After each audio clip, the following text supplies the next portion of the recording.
Hello, ladies and gentlemen. I hope I'm going live about now. I apologize for the slightly longer hiatus than I planned to. Unfortunately had a lot more work this week than I originally planned to. I even had to work a little bit on Saturday. That's why I'm only going on live now.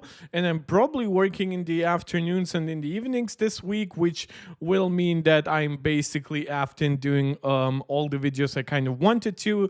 I freed myself some time for when It's Glow Time event starts, obviously the week after. But yeah, so I really wanted to give you some coverage for all the Apple rumors that we have kind of been accumulating over the last couple of days, and at this point even weeks. So because it's not just about the iPhone event today, we're actually kind of looking forward beyond the September 9th event. We're looking at what could be happening in October, or even more likely sometime in November, as we're looking forward to M4 Mac Minis, MacBook Pros, iMacs, potentially also devices based on M4 Pro and M4 Max chips, redesigns, different ports, different performance levels, all that fun stuff. So before we start with all of that, I of course want to recommend to you guys, please, if you're enjoying the content, subscribe to the channel, like the video, share it out to anybody who you think might enjoy it, and of course please be active in the comment section, be it in the live chat or when the video already gets uploaded. And of course, if you feel like supporting this channel more directly, you can leave a super chat or a super sticker right while I'm live. We can of course interact even without super chats, but any small donation is very much appreciated and is put right back into the channel. Of course, you can also support this channel directly in the long term through Patreon or by becoming a channel member. Shout out goes to Max Maximus, Angelica, and Fizz, who are all MarkTech Pro Max supporters right here on YouTube. So thank you very much for that. But of course, just watching these videos is very much appreciated as well. So what are we talking about today? Well, at the very first, I would like to start with something that is actually really juicy, but unfortunately not something a lot of people care about. I have always had a deep appreciation for the Mac Mini. I think that Apple does a lot of things right with it, like its more aggressive price point, the fact that it has a simple but very usable design, the fact that it's very much designed to be a great entry point. It's great for enterprise customers potentially. It's great for companies because you can just get one and don't bother about paying any premiums to Apple about like mice and keyboards, and you can connect it to pretty much any display.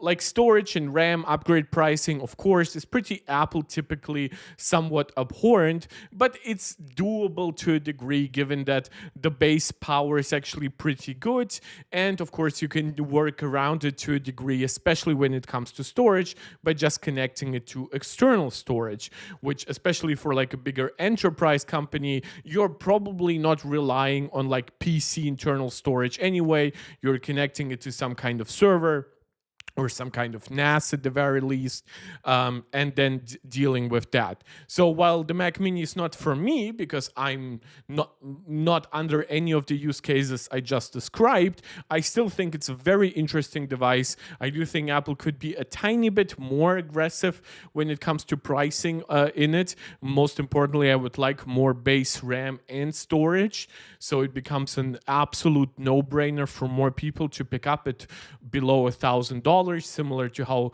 a lot of people like prefer getting a console over a Windows PC, right? But yeah, I genuinely like the Mac Mini. I might not have one, but it's because I personally have like a MacBook Pro, an iPad Pro. So, but if I didn't have them and I had a strong need to just build myself like a desktop kind of like setup, I would most likely be working with like at this point it would be an M2 Pro Mac Mini, or more likely waiting a little bit to build myself an M4 Pro Mac Mini.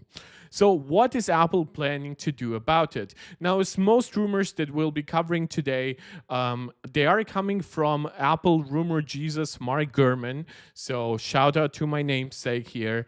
Well, what will Apple is planning to do? Now, I believe I've already covered like the earliest rumor about that, and that it would be significantly smaller. Like it would about retain its height, but in terms of width and how tall it is, it would be shrinking down. Now, whether or not it shrinks to like, let's say about a quarter, right, by going half and half, that would be interesting. I don't know if that's a little bit too aggressive, because Apple is very likely to want to keep the same Mac Mini shape for both the M4 Mac Mini and the M4 Pro Mac Mini. And while I'm pretty certain they could make 1/4 of this work for the M4, maybe by going with just the smallest of fans, a much smaller power supply and things like that.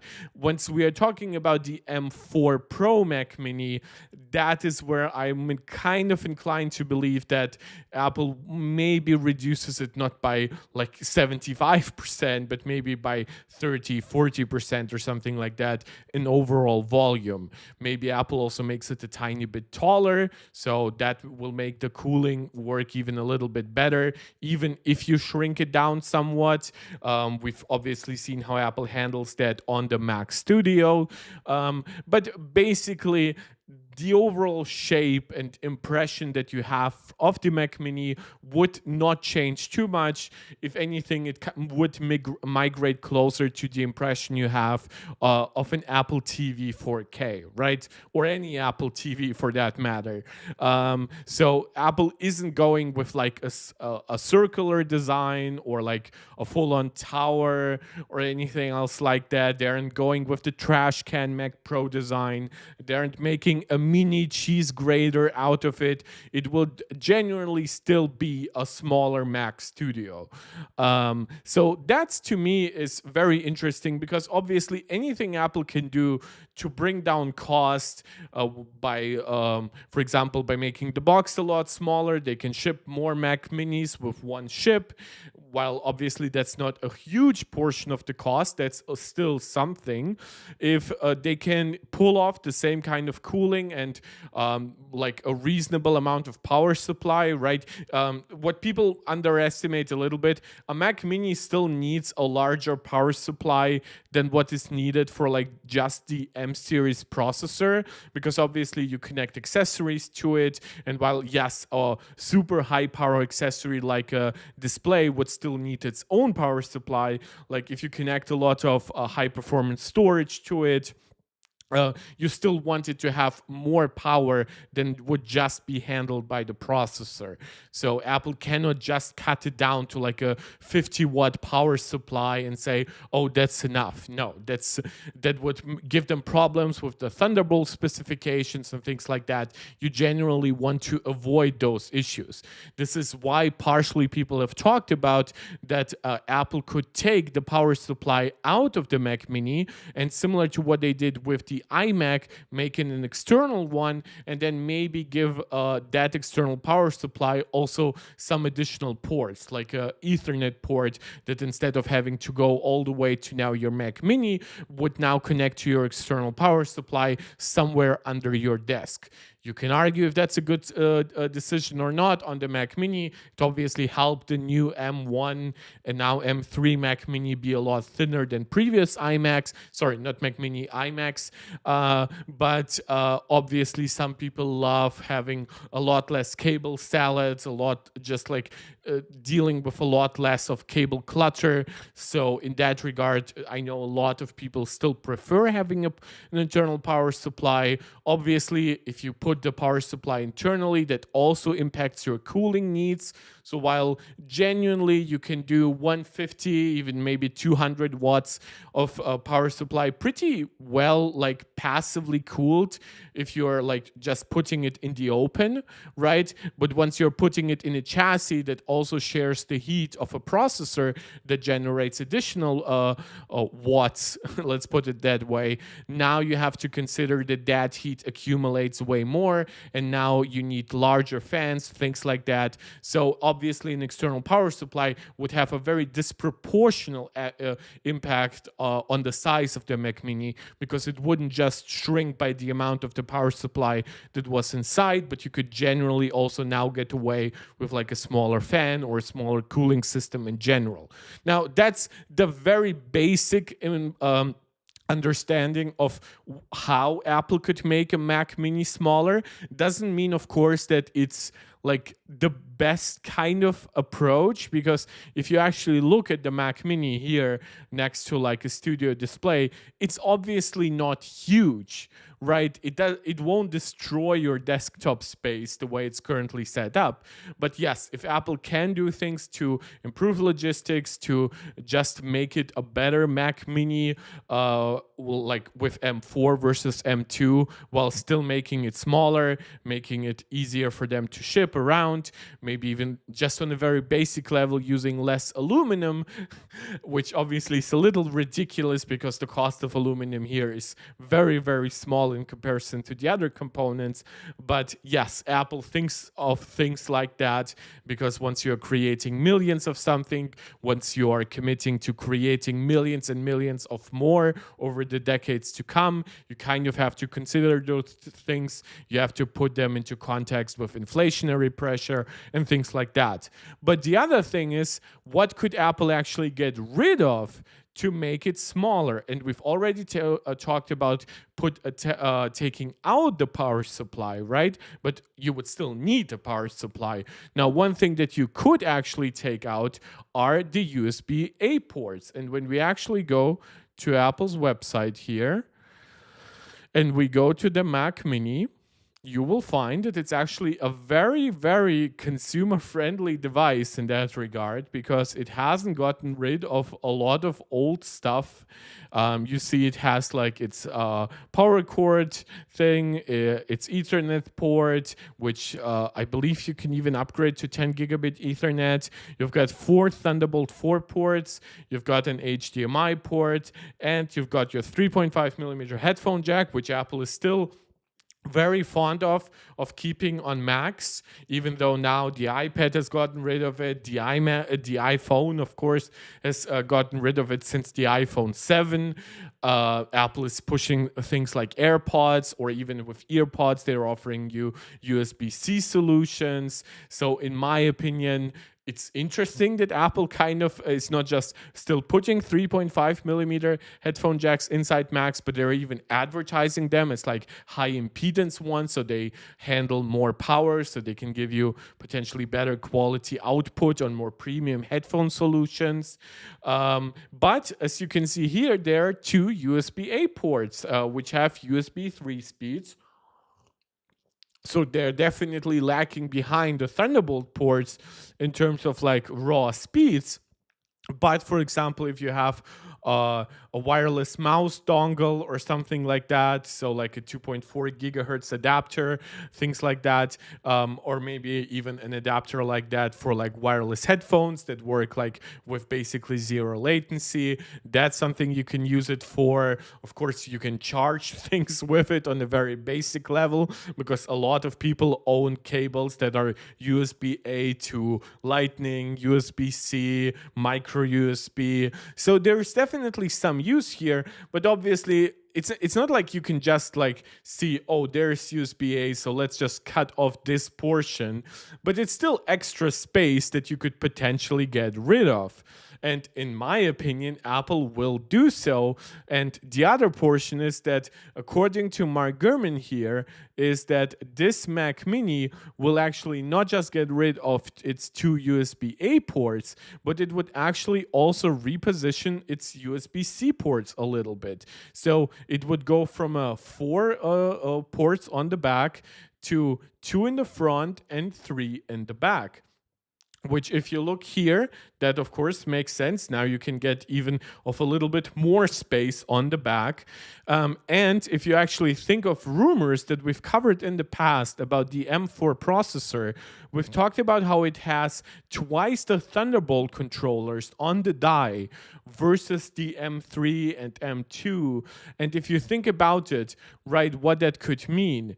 Now, instead of having like 4 USB-C ports all on the back, Apple could dedicate 3 Thunderbolt 4 controllers to just 3 ports on the back, and then 1 Thunderbolt 4 controller to 2 USB-C controllers on the front, because on the back you're very much more likely to connect it to a very like expensive accessory like a super high-speed storage, a 5K or even 6K Apple display, a 4K 120 panel or something like that. While on the front you're very likely to be connecting things like a USB flash drive, maybe something like your USB-C earpods, a basic cable for charging from the front, right? Apple has already made similar considerations actually with the Mac Studio, which obviously has an SD card slot and 2 USB-A ports on the front.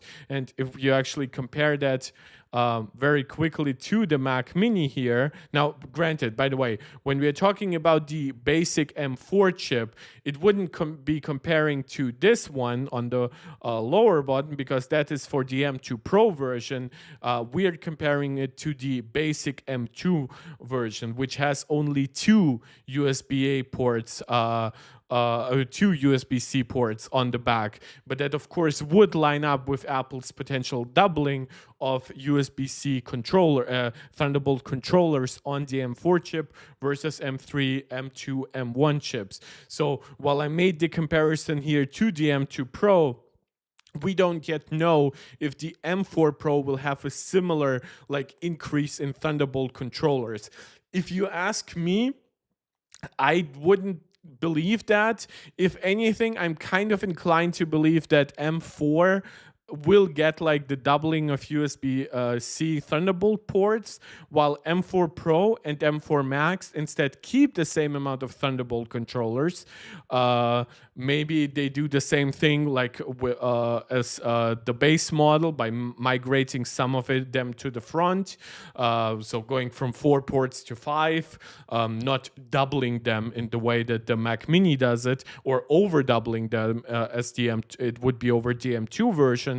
But that there could be a potential that these ports would now be Thunderbolt 5 ports. I should say that this is purely speculation. This is not based on anything. This is not me having some kind of deep insight. But guys, let me know. Do you agree with any of that? Do you disagree with that? Do you think I'm completely crazy? And of course, as always, how's the audio quality for you? How's the video quality for you? I know it can be a little rambly, so I always want to make sure to come back to you, ask you how you feel, what you enjoy, what you don't enjoy.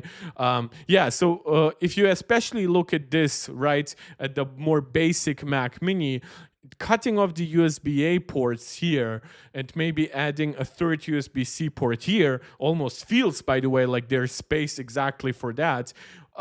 Would create opportunity for like a smaller model in many ways. While, of course, if you look at this model, now you would have to think still like, oh, maybe we get rid of 1 USB-C port here and the USB-A ports, and now we create 2 additional USB-C ports at the front, and now basically we have also created more space. And while yes, we do need like more power, more cooling for the M4 Pro than the basic M4, it still is basically enough. Maybe we'll make the fan run a little louder here. Maybe we'll make the device just a tiny bit smaller to compensate for it being cut off in width.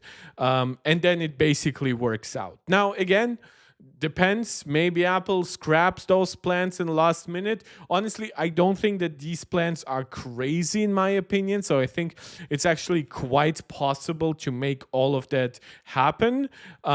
We are not talking about like rumors that said like Apple would make the MacBook Pro like half as thick or something like that, because that would come with very, very strong repercussions on how big the battery could be inside, how much cooling you could put inside it, how loud the fans would be in that way, in that regard.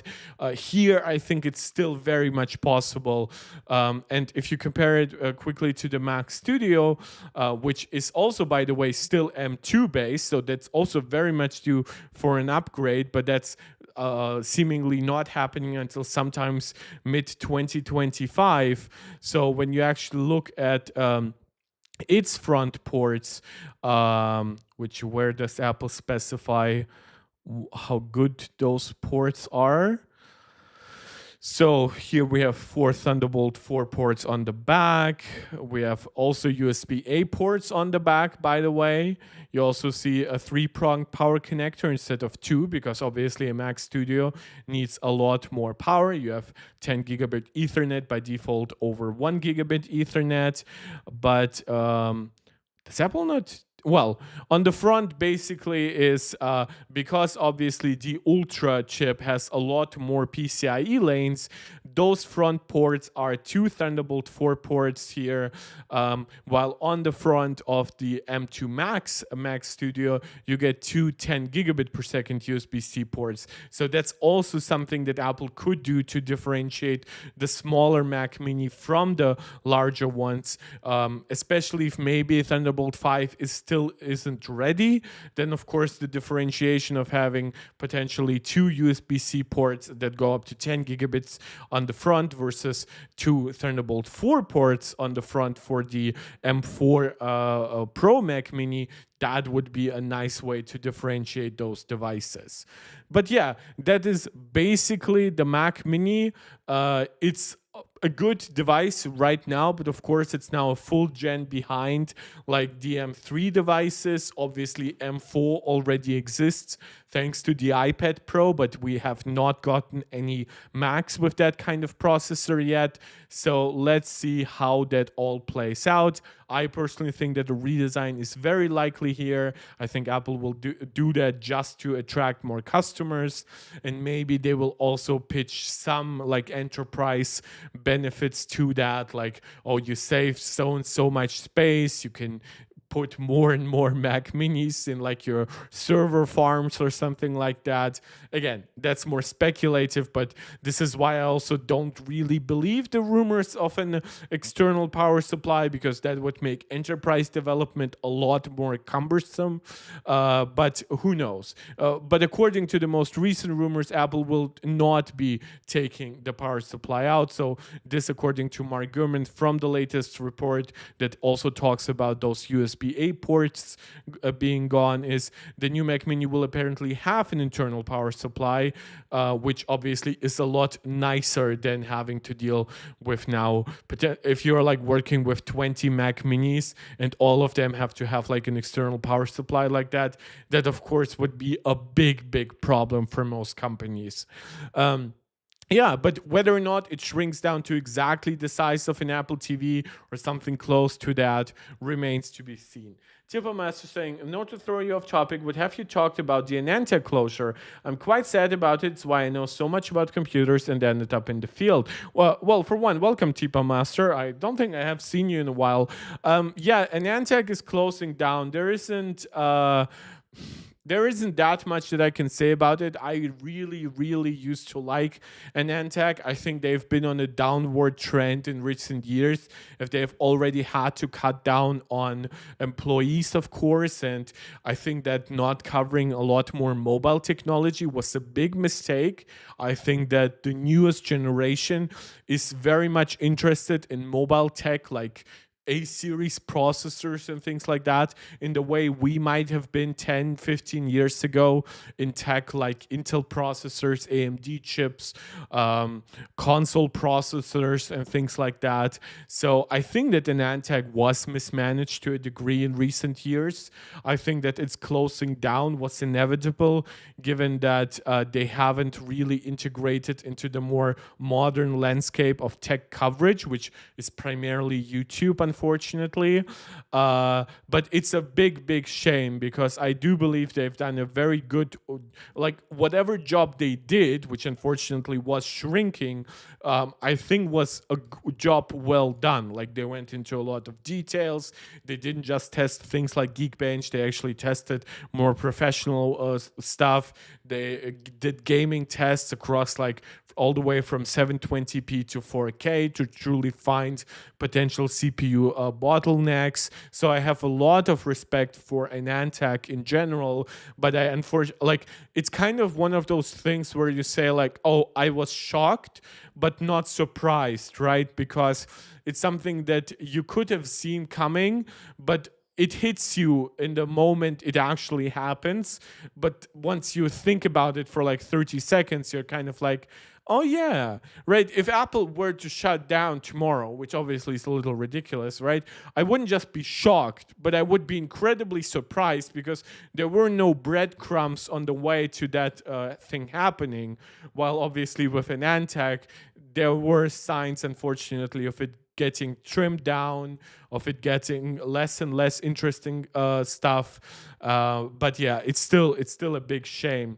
Tipamas saying, and absolutely, being able to fit 3 to 4 more sockets in the space will be a huge boom for Mac Stadium, etc. Yeah, I agree. I think this is, I think beyond just like finding some ways to reduce cost, I legit believe that this would be Apple's main push here, because the Mac Mini will not attract, like, for one, keeping the price down is very important for Apple, because whatever consumer clientele they have, for them, price is paramount. So anything that can cut down on cost, so they can give you either more storage or more RAM, or at least keep the same price while giving you more performance, despite inflation and things like that, that helps.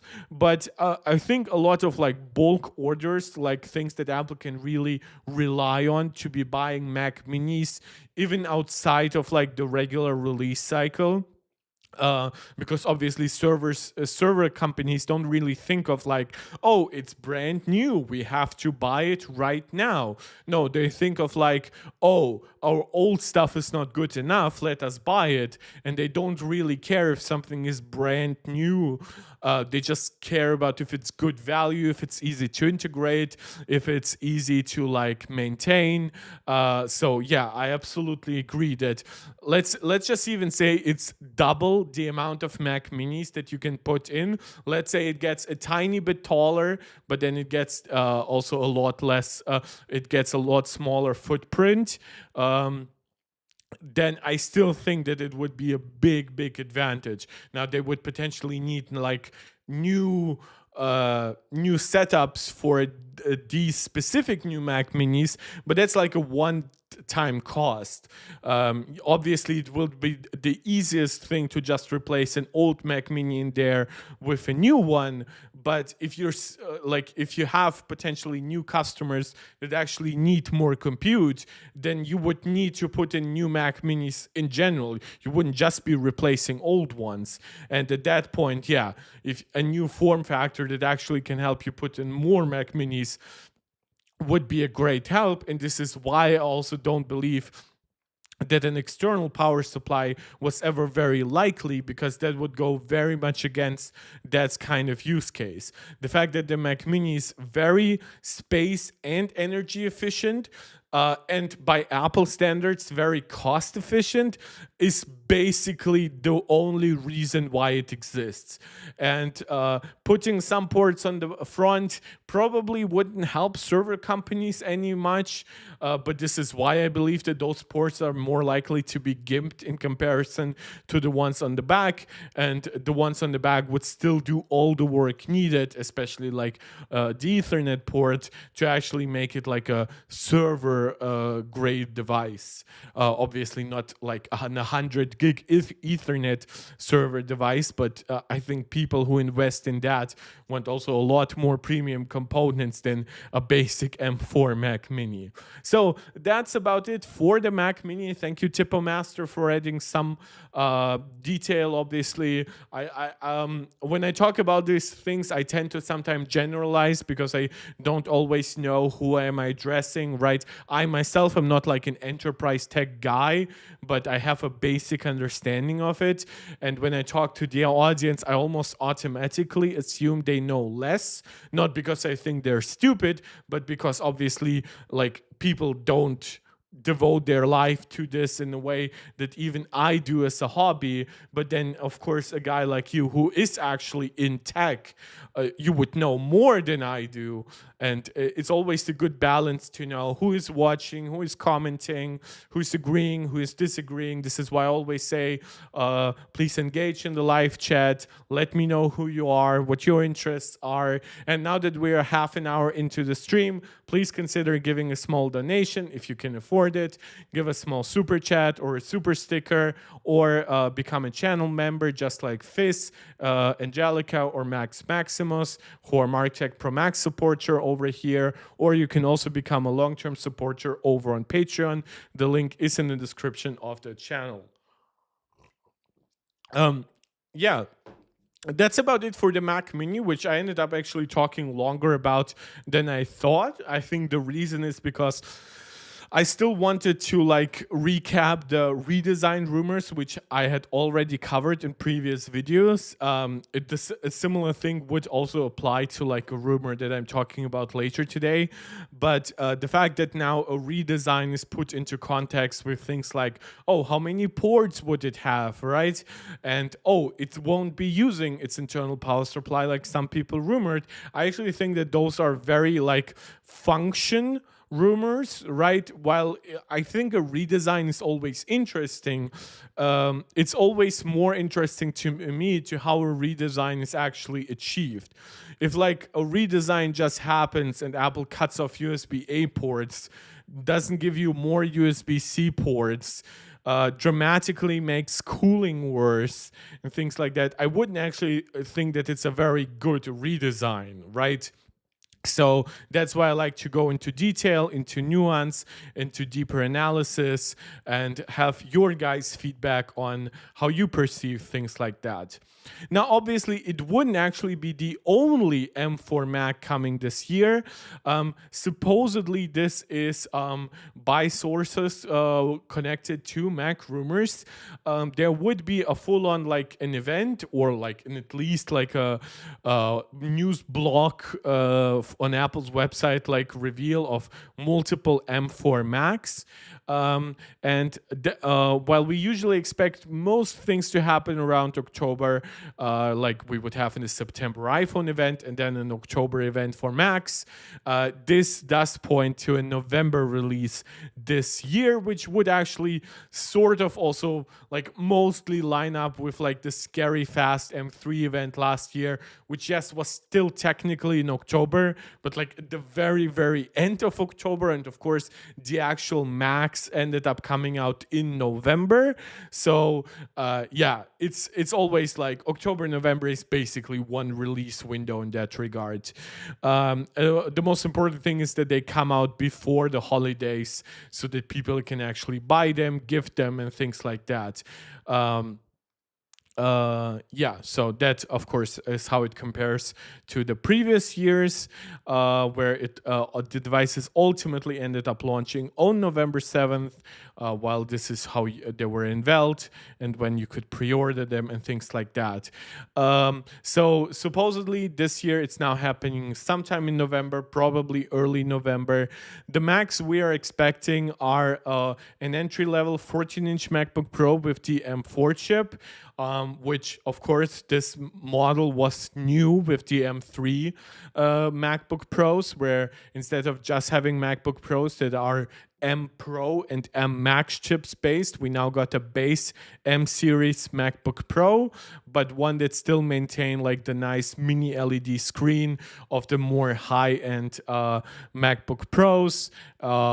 it still was thicker, so it had like active cooling versus the MacBook Airs, which of course gave it a lot better sustained performance than the MacBook Airs. It had nicer speakers than the MacBook Airs. So yeah, it was basically a more premium solution, but that was still much cheaper than like the M2 Pro, than the M3 Pro MacBook Pro, because obviously not everyone needs that extra performance. Not everyone needs 18 gigs of RAM or or PCIe 4.0 speed storage. So if you're willing to do a little bit of compromising, you could save some money.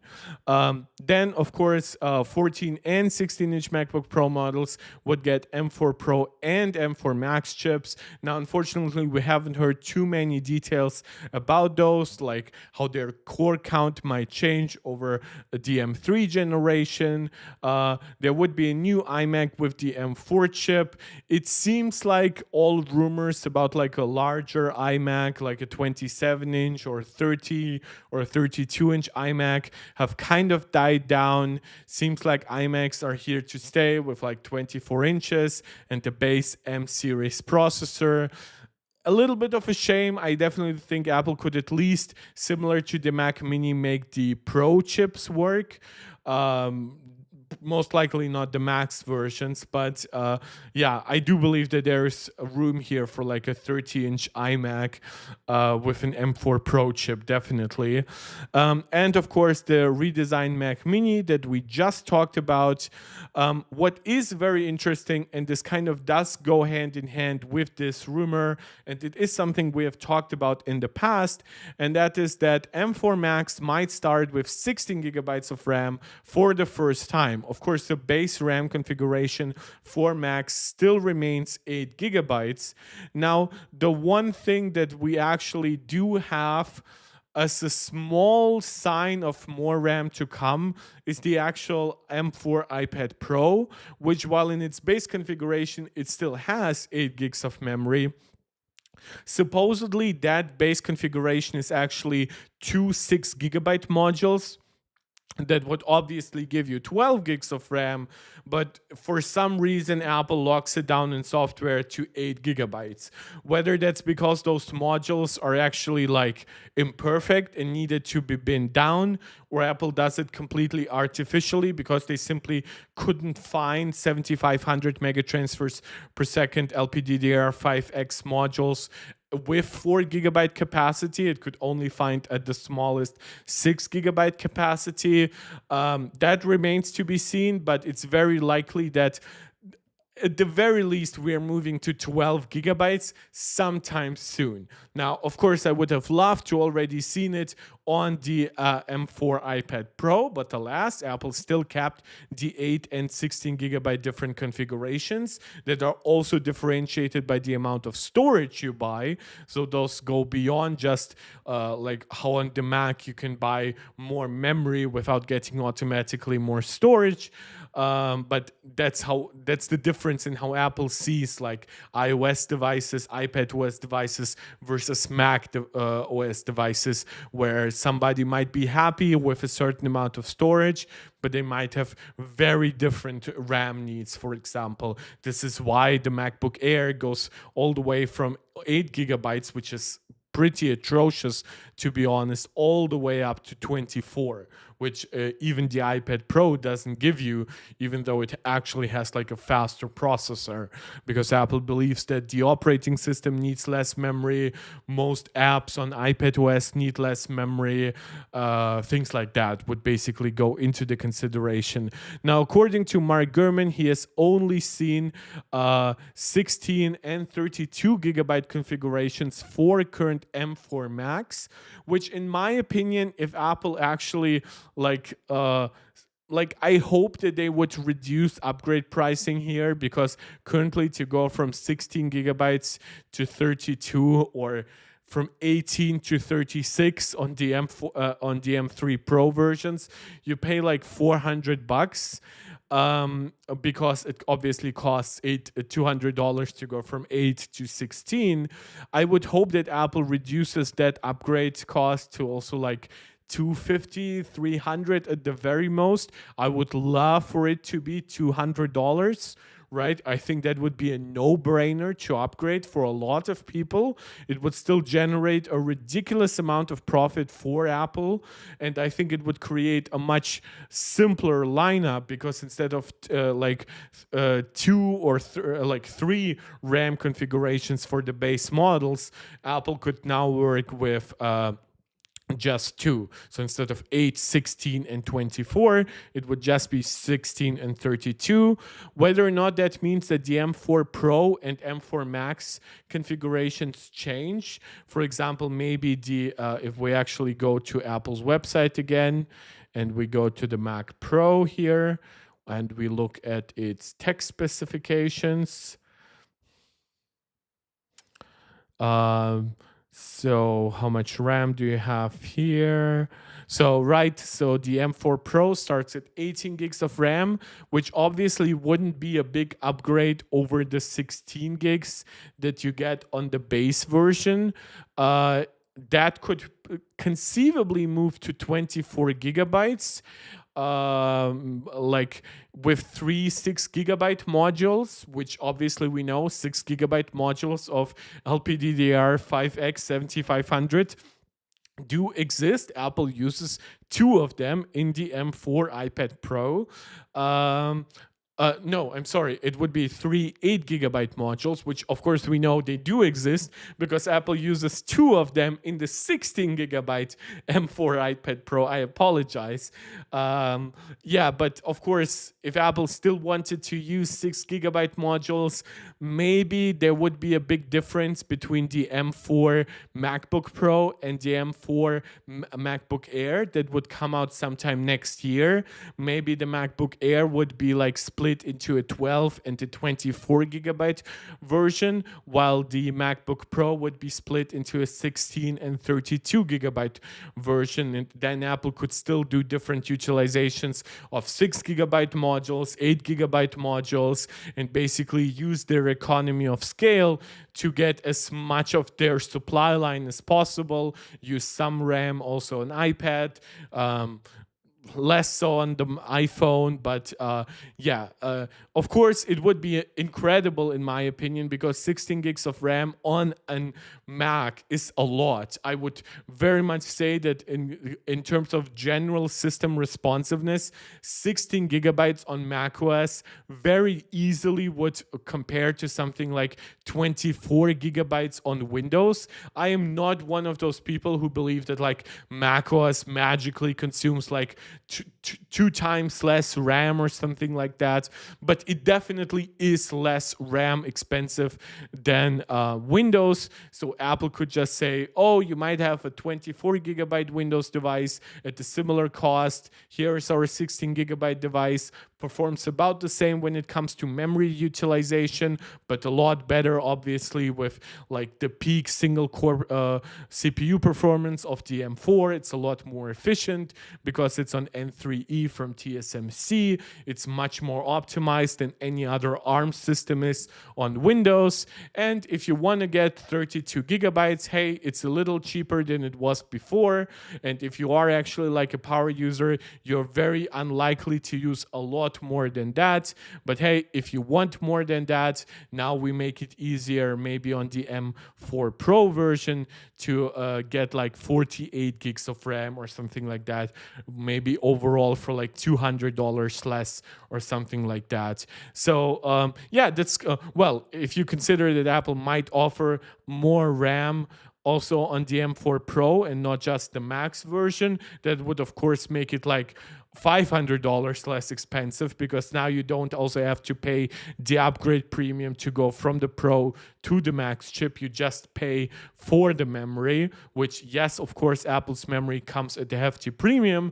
I do still think that overall for like real pros, it's actually justified, considering to some of the like ridiculous RAM pricing that they pay for like server grade GPUs.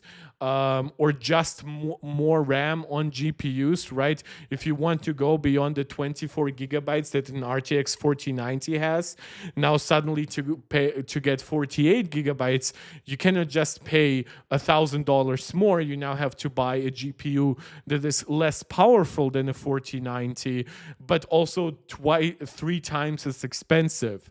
So yeah, and of course Apple does have the advantage that they're selling you unified memory, right? So this memory can be utilized both by the CPU, by the GPU, which makes it a lot more versatile, while on the Windows device, yes, there is unified memory over there as well, but Lunar Lake is very much gimped in comparison to something like Apple's Pro and Max chips, Strix Point as well, but also and then the X Elite parts, there's a big problem with premium app compatibility, like Pro app compatibility on Windows on ARM devices in general. So that doesn't quite compare favorably to the Macs. It has definitely gotten better on Windows, thanks to the use of more SoCs, more efficient components in general, and some Windows optimizations for things like standby mode, but Mac still in general wins out in that regard.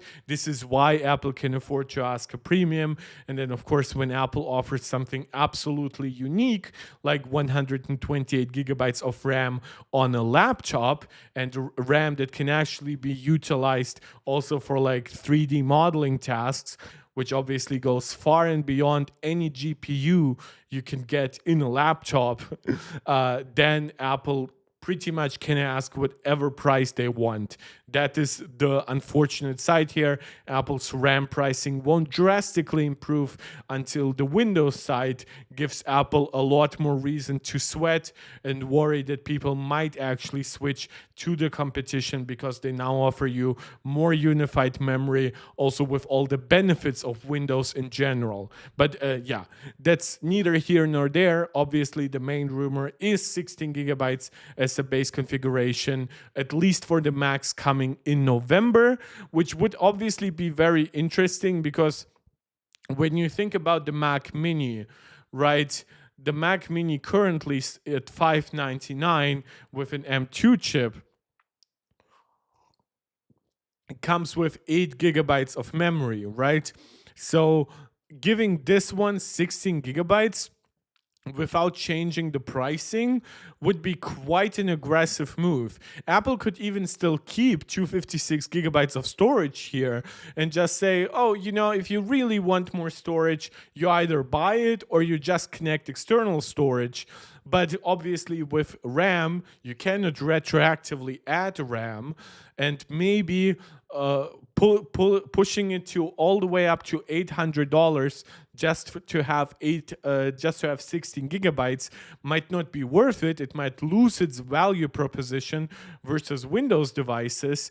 Now Apple might say, well, how about we price it maybe at $699, but now with 16 gigs of RAM, of course, a much more powerful processor, more ports, as we've discussed, a new form factor, things like that, and then maybe we give you an easier upgrade path for storage, maybe going from 256 all the way up to 1 terabytes, skipping the 512 gigabyte version. Again, that is all speculation. There's no rumors saying things like that, but I could see Apple trying to give you a little bit more value while still charging you a lot for RAM and storage, but being a tiny bit more charitable than they were before, right? So that's kind of how I believe they could approach this.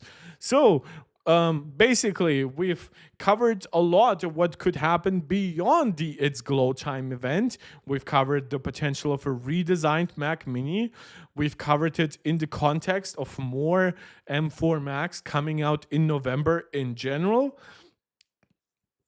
and how those Macs might be configured with potentially more RAM than before. But that is obviously all looking forward to late October, early November. How about we actually look at what is happening about a week from now, which is the September 9th, it's Glow Time event where we are getting the iPhone 16, iPhone 16 Pro, 16 Pro Max, basically the Apple Watch Series 10, the Apple Watch Ultra 3, AirPods 4, and potentially, and this is basically the main rumor here, a new iPad Mini 7. Now, obviously, we have been kind of stuck with the iPad Mini 6 for a little while. It came out with an A15 chip shortly after the iPhone 13 family came out. It was actually a pretty good deal, in my opinion, given how well the A15 performed. Of course, it has this nice aluminum chassis, so it doesn't actually need a lot of great internal cooling because the chassis itself can handle a lot of the cooling, which is partially why iPads utilize their M series chips pretty well in general, despite usually you needing either a much thicker device or a device with active cooling. So the iPad Mini was also a really good gaming device in many ways.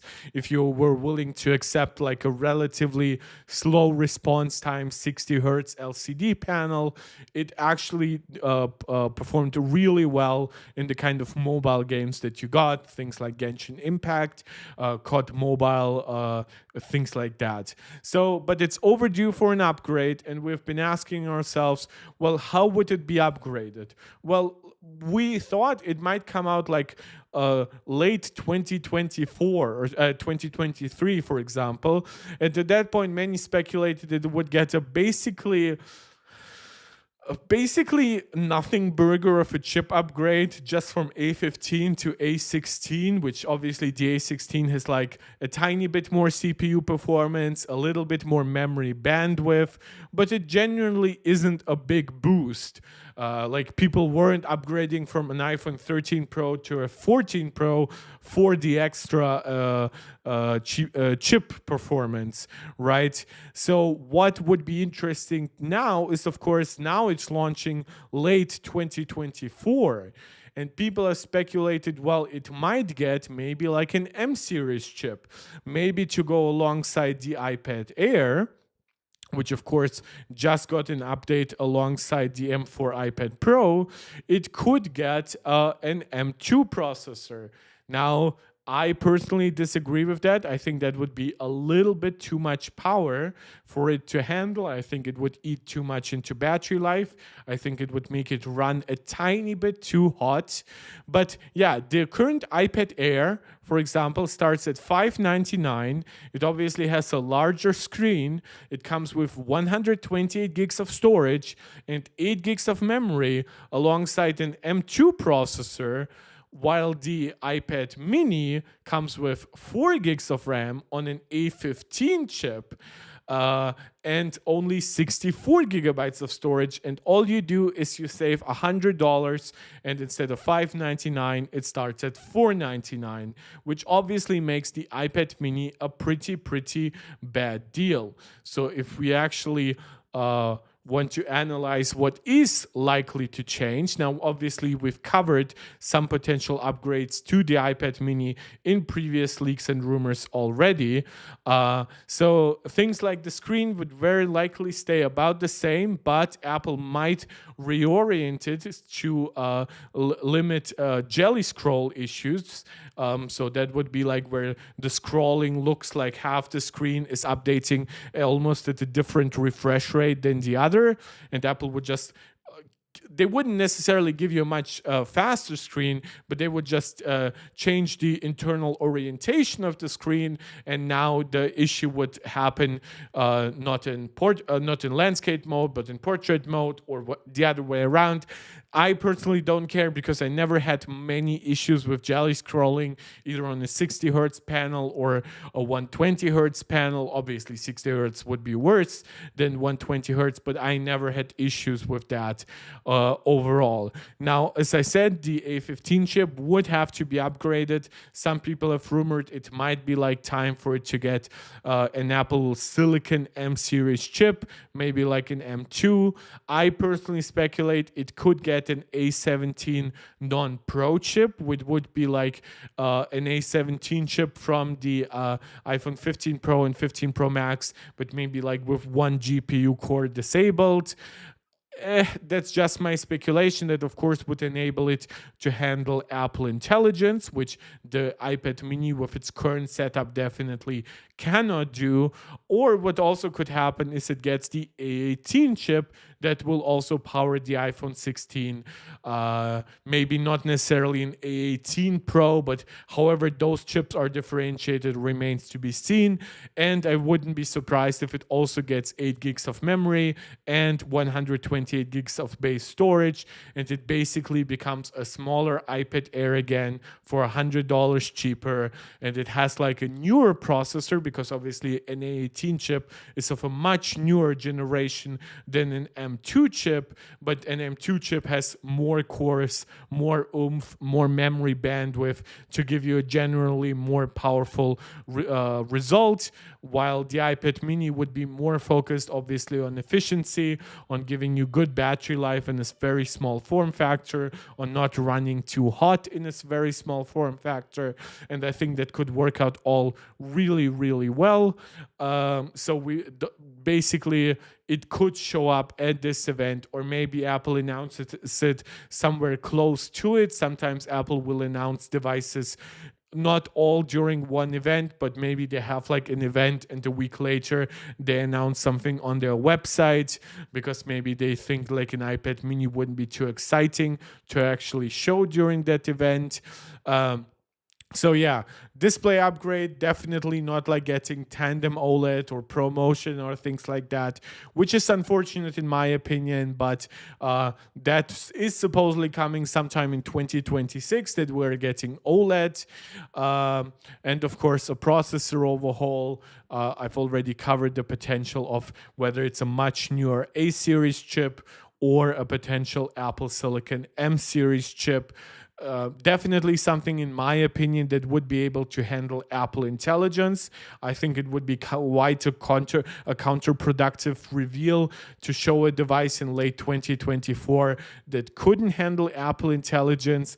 But of course, Apple sometimes does slightly weird things because their main focus is on selling iPad Pros and to a lesser degree iPad Airs.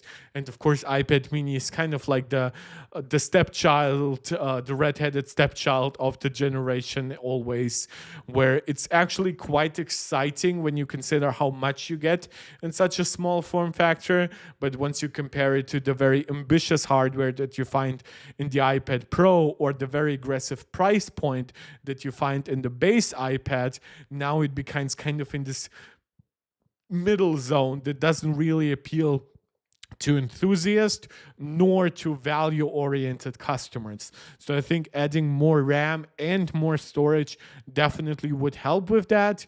But then also, once you have 128 gigabytes of storage and 8 gigs of RAM in an iPad mini, well, you still have to consider that the iPad Air has all of those things too, and it costs only $100 more and gives you a much larger screen.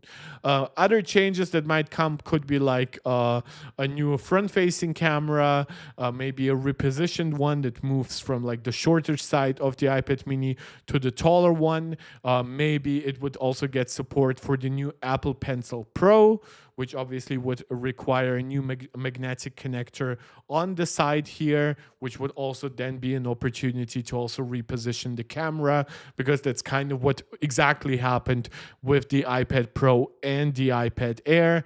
And maybe Apple also upgrades the camera to a center stage camera, so that is like very ultra wide and it follows you around. I've personally not been the biggest fan of Apple's center stage cameras, because the quality like per pixel is actually quite low, but maybe Apple would upgrade that to a higher resolution sensor or just a larger sensor in general. We don't know. uh yeah, but that's about it. Obviously there would be like opportunity for Apple to add a new Wi-Fi standard, faster USB-C transfer speeds, uh whatever kind of battery changes, be it to charging speed or to capacity, that Apple wants to make. And of course, beyond just getting 64 gigabytes upgraded to 128, it's very likely that then 256 would also be a cheaper upgrade, which currently it's $150 to go from 64 to 256. It's very likely that that would be reduced to $100 to go from 128 to 256. Yeah, so nothing, definitely nothing like game changing on the iPad mini, but in my opinion, still something that you would want to keep in mind. Like if you plan on getting an iPad mini anytime soon, definitely wait a little bit. And the last rumor that I actually wanted to talk about, that one has actually nothing to do with things coming out this year. And that is that we have talked about for a while that the iPhone 17 family would move at least partially from 8 gigs of memory to 12 gigs of memory. And part of that would be, of course, we expected that all Pro models would go from the 8 gigabytes that we had on the 15 Pro and 16 Pro devices to 12. But now, then we got a rumor that actually all iPhone 17 models could get 12 gigs of RAM, because as Apple targets more ambitious large language models and things like that, Apple could be inclined to say, okay, similar to how we need 8 gigs of RAM for like Apple Intelligence 1, we now need 12 gigs of RAM for Apple Intelligence 2. Right? But now there's been yet another new rumor, and this is why I'm very much inclined to say I don't yet believe any of those rumors. Like one to one, I would wait like maybe 3 to 4 months after the release of the iPhone 16 family to wait for those kinds of confirmations for the iPhone 17 family. And that would be like that newer rumors have said, and I believe this is also coming from this is coming from Min-Chi Kuo. So, and Kuo has been very hit or miss in recent years. So, and that is that only the Pro Max model would get 12 gigs of memory, while the rest stays with 8. And Min-Chi Kuo actually deduced from it. He didn't say that he had like very in-depth knowledge about it, but he said because it would get more memory and it would handle more tasks simultaneously, it also would be the only model getting a significantly more improved cooling system, which he said would be like a mix of vapor chamber cooling and like more graphite cooling layers and things like that. So basically, it's a rumor that is very much like. Again, he didn't say necessarily that the other models would have zero chance of getting more memory, which is obviously kind of what we have heard about in recent weeks and months. He didn't say specifically the difference between pros and non-pros, but obviously if he talks primarily about the Pro Max, it kind of invites the idea that at least the base models, which at that point would be the iPhone Air and the regular iPhone 17, since there won't be an iPhone 17 Plus next year, would stay with 8 gigs of RAM. But again, who knows? Those things kind of fluctuate. But yeah, supposedly then 17, 17 Pro, and 17 Slim, or as we tend to call it, 17 Air, would still keep 8 gigs of memory, which of course would make sense for a 17 and a kind of like a replacement for the 16 Plus. But why it would make sense for the 17 Pro, I honestly don't know. My only speculation is that Apple could consider giving multitasking, like real, like 2 apps side by side, to the Pro Max and say, oh, we only give it to like a 6.9-inch device with 12 gigs of RAM memory on like a super efficient 2 nanometer chip with like our best cooling system ever, and no previous iPhone can handle this. and this is why the lower models don't actually need more memory or more expensive cooling. And also, please get that new iPhone 17 Pro Max, or maybe they would rename it to like an Ultra. Um, but just in general, I don't like too much differentiation between the Pro Max and the regular Pro. I think a lot of people like the regular Pro model to just get something smaller without compromising too much on peak performance, multitasking abilities, amount of storage you have, durability, charging, battery capacity. Granted, of course, the regular Pro models have much smaller battery capacities than the Pro Max models, but those largely scale with the difference in display size and things like that. I also don't love it when there are too many camera differences between the Pro and Pro Max models. Sometimes one camera is like slightly different. For example, on the 15 Pro, we have like the 3x telephoto, while on the 15 Pro Max, we have the 5x zoom camera. But then the main and the ultra wide and the selfie are the same. And supposedly this year, every single camera is the same between the 16 Pro and the 16 Pro Max. So that would kind of go against more recent trends. But of course, things change. Maybe Apple wants to also increase the base price here, and they see this as like a good advertising point. Quite honestly, if you ask me, I think all Pro iPhone models next year deserve 12 gigs of RAM, given that we have seen even Google on like the Pixel 9 family, like the regular Pixel 9 has 12 gigs of RAM, the Pixel 9 Pro has 16 gigs of RAM. So if you adjust for some of the inefficiencies of Android, maybe you could argue that 12 gigabytes for Apple is like 16 gigabytes for Android, but you definitely cannot say that like 8 gigabytes for Apple is the same as 16 gigabytes on Android, except for games, which for some reason really don't utilize more memory really well on Android. But that's neither here nor there. Yeah, so that's one thing that I wanted to cover, because while this is looking even well beyond like its Glow Time event or a potential November release for M4 Max, I just wanted to say that there's always something new on the horizon, and you can always wait for something better. But like, I genuinely don't think even 12 gigs of RAM. For example, I'm not upgrading very likely to the 16 Pro family, but that's because I have the 15 Pro. Like, if you have the 14 Pro and you're thinking of waiting for something, I wouldn't necessarily wait for the 17 Pro because of 12 gigs of memory, because as you can see, sometimes those rumors fluctuate. We've heard about all 17 models getting 12 gigabytes. We've heard of all Pro models getting 12 gigabytes.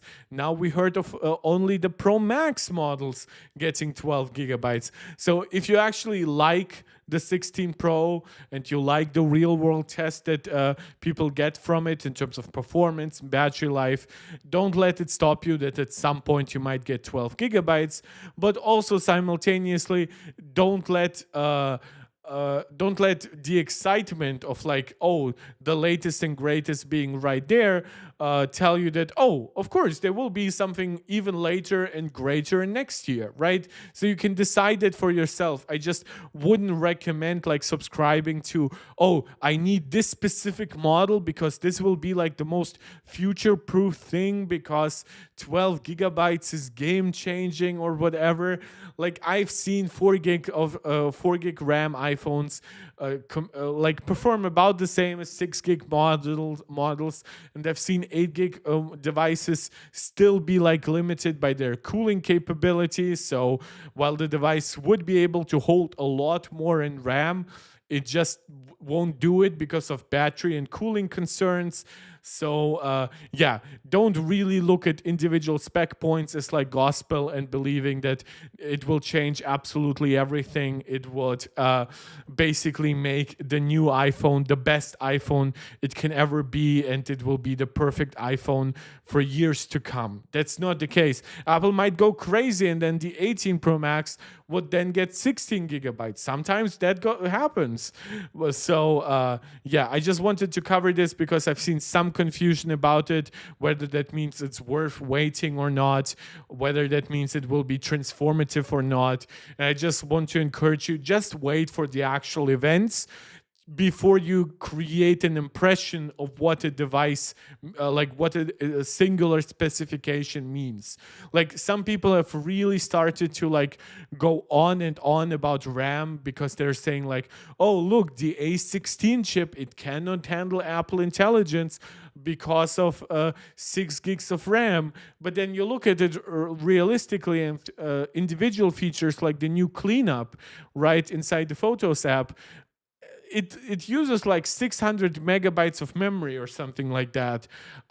Realistically, there's no way the 6 gigs of RAM on an iPhone like 14 Pro and 14 Pro Max wouldn't be able to handle at least that. It's just that Apple decided to cut off Apple Intelligence in general from older devices, even though individual features of Apple Intelligence, like maybe just the text proofreading or just cleanup, could work pretty well on those old devices still. So never let Apple tell you, or never let Apple analysts tell you that just because you get more memory or enough memory, that now means your device gets like dramatically better long-term support or something like that.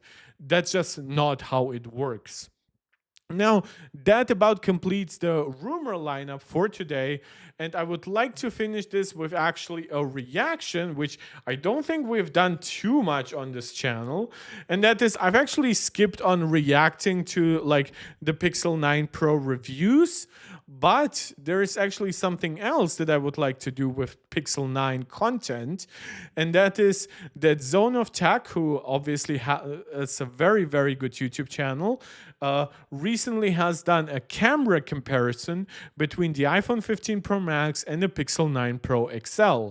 And I actually thought it was a pretty good video. I didn't always agree with like his conclusions. Usually I react to videos from guys like SuperSaf, but he hasn't yet made a video like that for some reason. So I really was interested in reacting to that. It's also pretty short at 20 minutes. I don't think I will have to pause it too much, so we might get through this in like 40 minutes or something like that. As always, let me know if you agree with my conclusions here, or with, I believe his name is Daniel from ZONEofTECH, and yeah, and that would wrap up for today's video once we are finished with that. So let's continue here. Google Pixel 9 Pro XL versus iPhone 15 Pro Max. Which one has the better camera? Yes, the iPhone 16 Pro Max is out in just a month, so we'll compare them again then. But for now, if you're curious about how Google's latest Pixel stacks up against Apple's iPhone 15 Pro Max, especially if you're considering getting a deal on the 15 Pro Max after the 16 releases, here's what you need to know. We'll cover 24 categories from outdoors. Yeah, his categories are very much like separating things from like individual cameras to like modes between like in daylight or in night mode, video versus stills photos, so that panoramas versus macro modes versus extreme zoom capabilities and things like that. So this is how he gets so many categories. I'm personally not a huge fan of making that many subdivisions, but obviously it does help from a purely analytical perspective. I just think it can clutter a review for like a regular consumer a little too much, because I don't think an actual consumer thinks in those differentiated things. I don't think anybody buys a phone these days because, oh, it's a tie in all categories except for panorama, so I will buy it. And then it's like, no, you would usually say, well, if it's a tie in most things, how does it actually compare in like with the main sensor, the main wide camera, because that's the most important one to me. That's kind of how I believe most consumers would look at it. I'm sorry, guys, by the way, I've been talking a lot at work with patients and things like that, so this is why my voice is a little bit hoarse. I apologize for that. To indoor shots, to panoramas, night, portrait modes, and so much more. Also, if you're wondering why my background looks so different, that's because I'm currently on holiday in Romania, where I visited some truly beautiful places, and this is my temporary recording setup until I'm back in the office next week. Now, to make sure that we kept all of our phones safe during this camera comparison, we used Spiegel's new made-for-Google Pixel cases that offer both style. Okay, I'm not gonna skip the ads. So we are stealing content here, so we are not gonna be assholes about it. However, the 15 Pro Max does have a slightly larger sensor than the Pixel, which should mean more background blur and better low-light performance. Yes and no. The difference between a 1x1.31 in sensor versus a 1x1.28 is not really big enough to actually like impact it. Like, yes, on a very technical level, but then even the smallest differences in like aperture size could change it to the advantage of the technically smaller sensor. Starting off with some outdoor shots, they're both extremely similar here. The Pixel does have some slightly more vibrant colors if you take a look at a tree on the left, which I do prefer, whereas I personally couldn't care less about those kinds of differences in color reproduction. I would say those are both great results in general. The iPhone's photo is more detailed if you zoom into the building. And that's because, despite the 48 megapixel module, the iPhone defaults to a 24 megapixel resolution, as opposed to the Pixel's 12. However, the Pixel... I do recommend, if you do buy an iPhone with a lot of storage, to capture Pro RAW photos, though, because... like, I understand some people want to jump to like 48 megapixel JPEGs and whatever, but I personally think if you actually value quality over everything else, either go with 24 megapixels because that's very compact and things like that, or go with Pro RAW when it actually really matters for you, because at that point you can really guarantee that you have a result that you can also edit a little bit. You don't lose too much on post-processing. Apple still does plenty on their Pro RAW. It's not like a RAW mode that you get from like a pro application where it's designed to be like almost black and white with how uncontrasty it is. Just so you can get like shadows and highlights later in editing.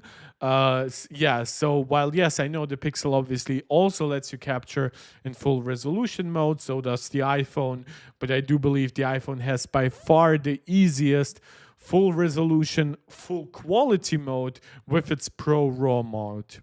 Pixel can take 50 megapixel photos too, which we'll compare later in the video. In the second photo, we do see a difference. The Pixel lifted the shadows of the tree quite a lot, whereas the iPhone kept it more natural. Yeah, this is just in general the case. I know a lot of people say, oh, the iPhone handles HDR worse because it doesn't like lift up the shadows, but anybody who actually works with like editing software, you know that the iPhone still captures a lot of that detail, so you can actually get those shadows up later. Sometimes it definitely is a little less HDR-y than Android's devices. I generally prefer a look somewhere in between, which on the Pixel would like when you look at the sky a little, I would argue you can see some of it, the highlights being a little too strong, and maybe like the reflection of the building. But I can sympathize with people who would say, well, this tree is too dark. I don't like that look.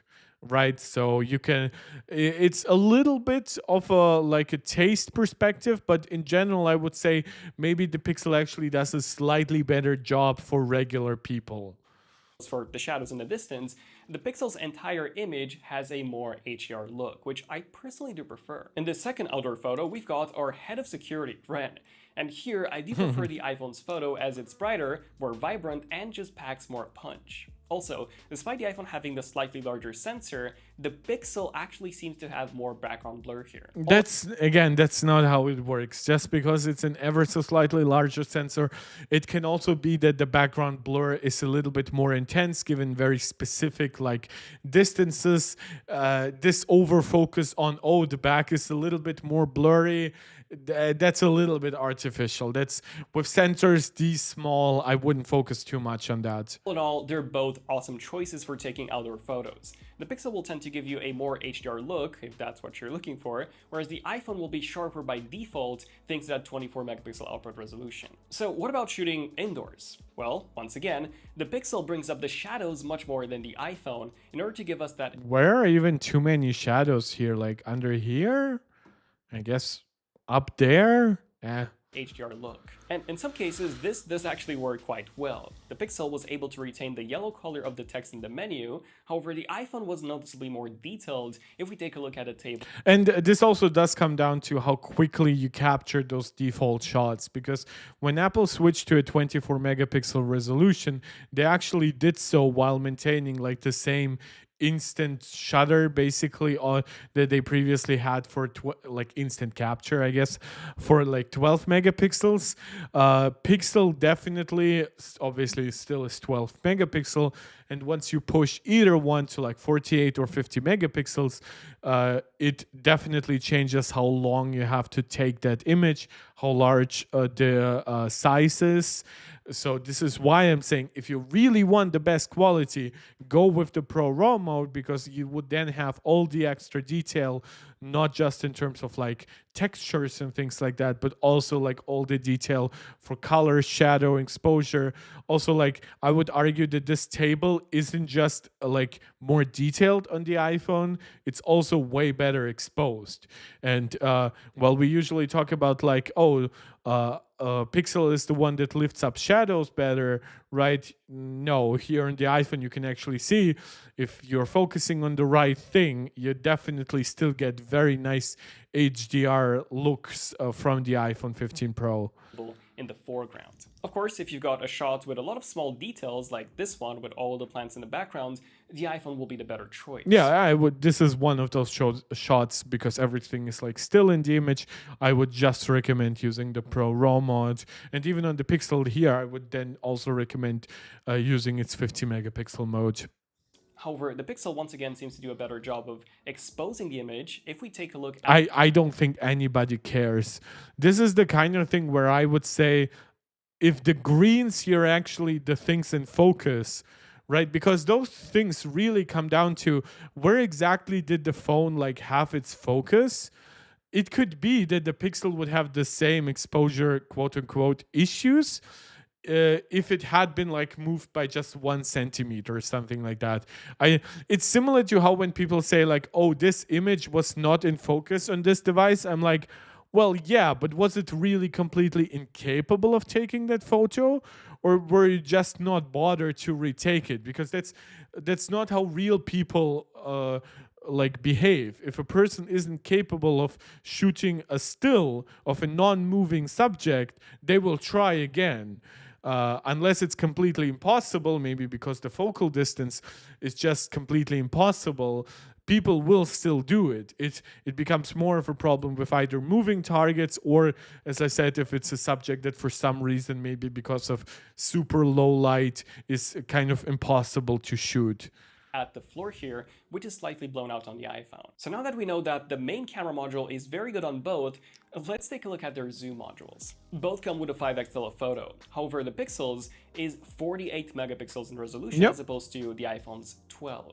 So zoom photos should be clear. Also slightly larger sensor. The sensor. Pixel is only slightly better as it's got less noise. The issue is, this is where Daniel and I will have like a difference in in the analysis, because he will say like, oh, at 5x it's not that different. I would say no, the pixel in daylight scenarios is notably better at 5x, which also means it will notably better at 10x or 20x or 30x. That's just how images work once you zoom in more and more and more. If you have more detail on the basic level, it will also show up more the more you zoom in. If we take a look at the unit 120 sign right there. This is even more obvious if we take a look at the shadowy area on the roof. If we move on to this is why I'm also somewhat like interested more in like the 17 Pro Max, because obviously the 16 Pro Max will not get a new telephoto camera, while the 17 Pro Max would at least get a larger 48 megapixel sensor, while the maybe it even gets like variable zoom or a 10x zoom or something like that. The difference is even greater.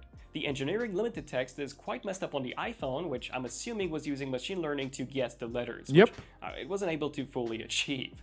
Same goes for the wheel here, which is noticeably more detailed on the Pixel. At 20x, I mean, wow, you can already see for yourselves how much better the Pixel is. Not even close. Agreed. Same goes for 30x, where the Pixel is once again noticeably more detailed. And this is why I'm saying it makes no sense to just say, oh, it's a 30x, it's so much better. Yeah, if it was that much better at 5x, it will be better at 30x. That's just the nature of photography. And significantly less noisy than the iPhone. The Pixel also lets you zoom in after you've taken the photo. And this is where Daniel and I will have a very, very strong disagreement. Let's see. Use AI to enhance the image even further. This is called Super Res Zoom, and here's a quick... Here, by the way, look how soft and nice this image is. It's obviously zoomed in. It doesn't have too many details. But what is this? Why is part of the ship basically part of like the stone here? What is this texture that it's trying to give to like where it almost looks like, obviously this is where you just would walk, right? So in 3D space, that's empty space. Well, this looks like, I don't know, like it's stone or gravel there. This looks like garbage. Before and after. Pretty big difference, to be honest. Yeah, pretty big difference. I have no idea what he was thinking when he provided that analysis. Like, if it was the other way around, where he would say like, oh, this is like the offline computational thing that the Pixel gives you like instantly, right? But then if you like let it let it do like an AI thing afterwards, now it looks much softer, much nicer. Like looking inside that window, right? You cannot see much here, but you can get a basic outline of like what it is inside in terms of like, oh, there's wall there. Here you have no idea. It obviously took schmutz or like whatever you can see through the other window, which might be like ropes on the other side, and it just completely washed them out across the entire window surface. That is such a bad image. I'm honestly shocked that he would present it in any positive ways. And you can also see like from how big these objects are, which I believe are just these balls in the water, right? That like swim on top, and like they define where your place is or somebody else's boat's place is. Look how much bigger they are with this AI garbage, because obviously it didn't actually believe that they ended here. It just said, oh, you know what? I'm going to extend those. Now they look nicer. That's such an unacceptable result for me. Obviously, there is so much fake detail which starts looking like noise in the water. Completely unacceptable to me. And here's the same one against the iPhone. Yeah, and I have no problem to say the iPhone zoom camera in daylight is worse than the Pixel 9 Pros. It has a smaller sensor with a lower resolution. I absolutely agree. Apple has not optimized their AI algorithms for like very high quality zoom capture, like beyond 5x especially. I absolutely agree. This is not a criticism of Pixel versus iPhone. It's criticism of Pixel AI versus Pixel computational photography. So despite the minimal difference between their main modules, the Pixel has a much more capable zoom. So what about their ultra-wide? Well, they both actually have the same sensor size. The problem I have with this analysis is he will analyze night mode photography later on, but there is such a thing as evening or morning time where you don't quite have the light of like noon or until like 3 or 4 p.m. And this is where Apple usually shines with their telephoto camera, because their telephoto camera actually has very good image stabilization, which contributes a lot to capturing light while you're shooting the photo very evenly, so there's like less motion blur, quote unquote, even to a degree like less rolling shutter for videos and things like that. It's just like this is the difference when you try to make all those different modes and you go into extremes with both, where night mode for you is like basically pitch black and daylight is a gorgeous day at noon, that it becomes a little bit of a problem of analysis. I think if like daytime photos for you were anything until like early evening, and night modes were anything from like mid-evening to night, I think you would actually have a more nuanced analysis. Here, but the Pixel has once again quadrupled the resolution at 48 megapixels. Yeah, this is actually something that kind of shocked me, because I believed that the Pixel 9 Pro would actually have a larger ultra-wide sensor than the iPhone, because honestly, the ultra-wide on the iPhone is not very good. And the fact that the Pixel actually captures a wider image in general obviously doesn't bode well, because it has to put all that detail onto the same sensor size. And also a larger f1.7 aperture as opposed to f2.2. Yeah, that's its one advantage. Should also be better on the Pixel. In this first example, they're both very good. The Pixel is a bit wider, something that you do want to see from an ultra-wide lens. That depends. If you have to lose a lot of detail for that, I genuinely would disagree, and I'm very much prepared for the iPhone 16 Pro family to absolutely spank the Pixel 9 Pro XL by getting a larger high-resolution image sensor as well for its ultra-wide. It's also got more vibrant colors, more shadow detail, and less noise if you take a look.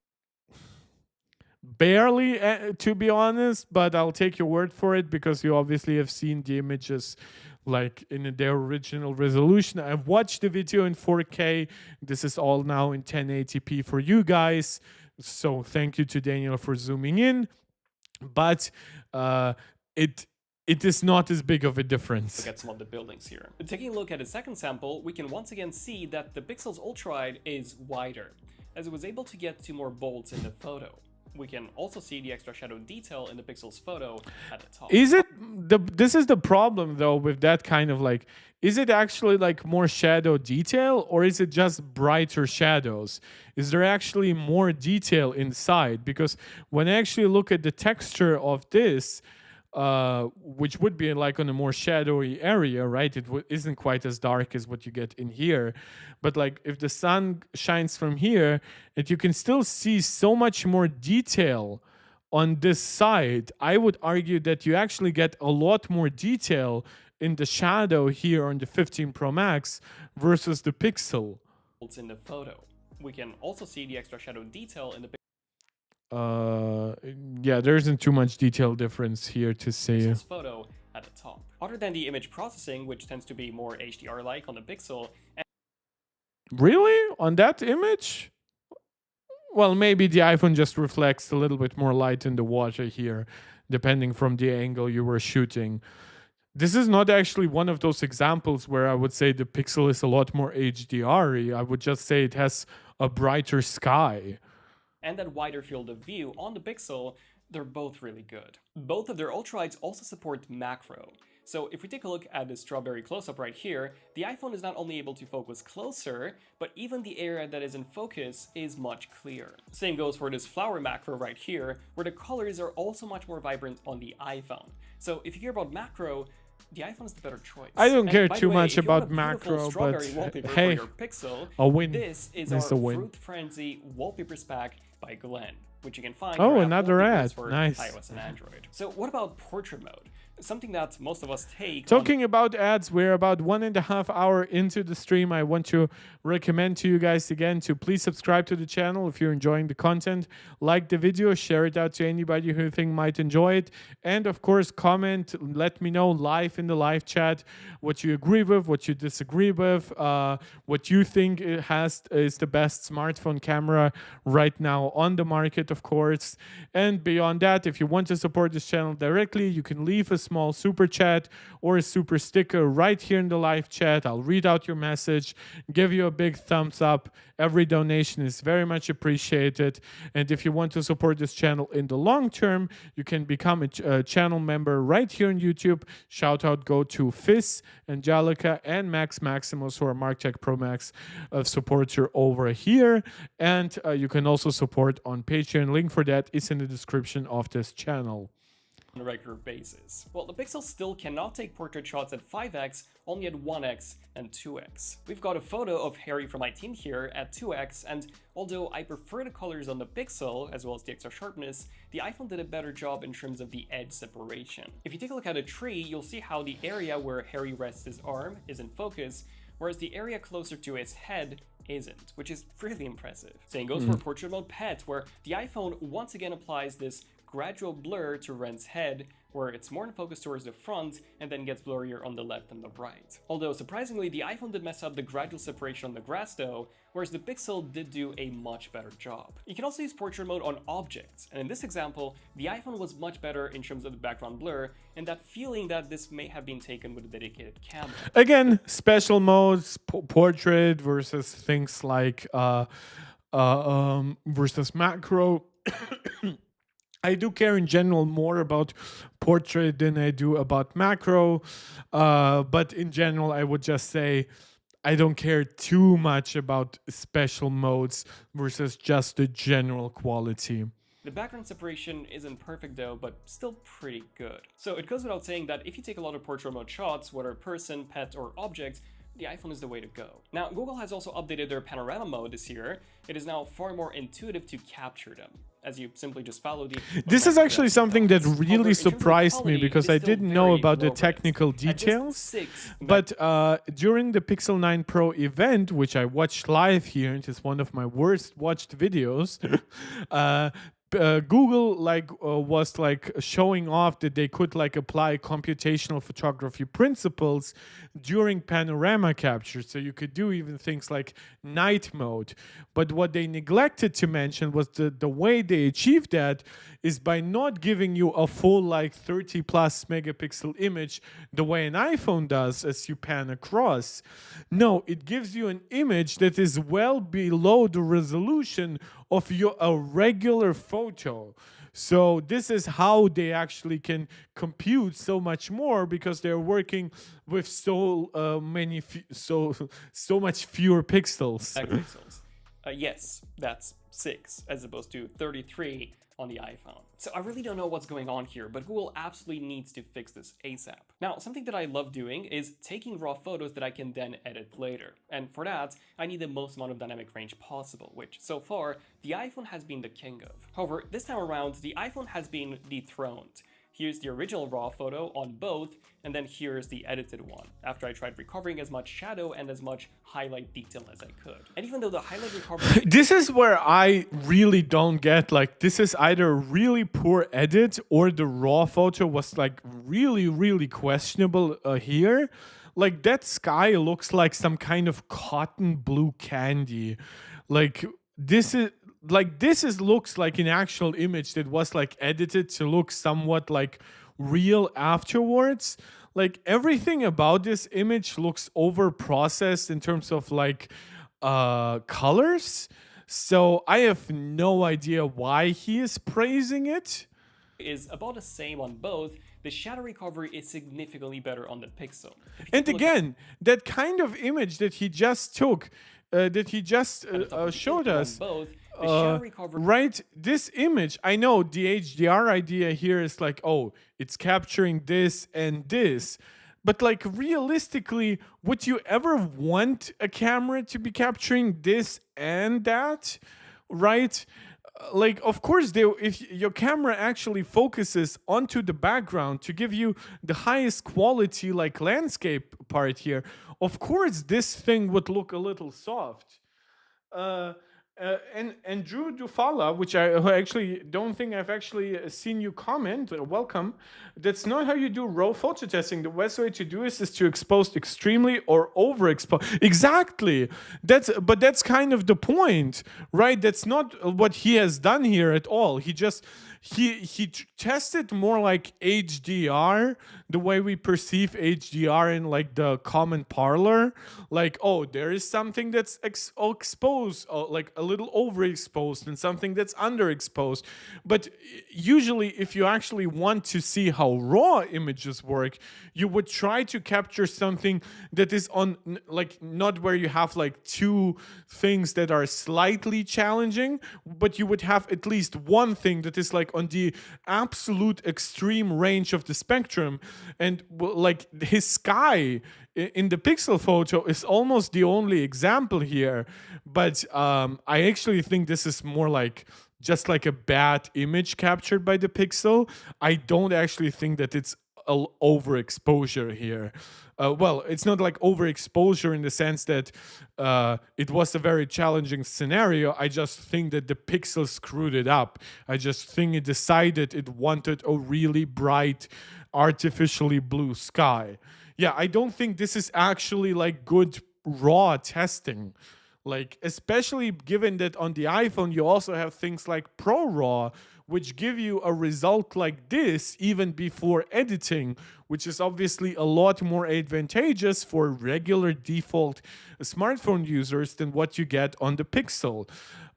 Yeah, I'm not an expert in like testing, right? But I genuinely know my shit around like a decent camera. So this is where I was like very confused, because when he talked about like detail here, it's like, yeah, why would the camera give you a lot of detail here if you're focusing over here? That's has neither something to do with raw photography nor with HDR photography. It just generally has to do with where you focus. And when you actually look at like the detail also in the back, you can clearly see that the iPhone is just capturing more detail because it was focusing more on here. Yeah, so I just think it's a very, very messy comparison that doesn't make too much sense. Pixels RAW also looks far higher res if we zoom. It doesn't. There's like a lot of like artificial like detail here. That's not what high res actually means. Into the buildings in the middle. Speaking of resolution, both can shoot non-RAW at their native camera's resolution. And yeah, but why? This is like my question. If you are willing to give up internal space and stuff like that, I highly, highly recommend you use ProRAW on the iPhone. I know it will take up even more storage than like an HEIF image with 48 megapixel, or Apple apparently plans to give you JPEG XLs on the 16 Pro, but yeah, I just don't think it compares. Despite only a 2 megapixel resolution difference between the two phones, there is surprisingly a massive difference in terms of the result.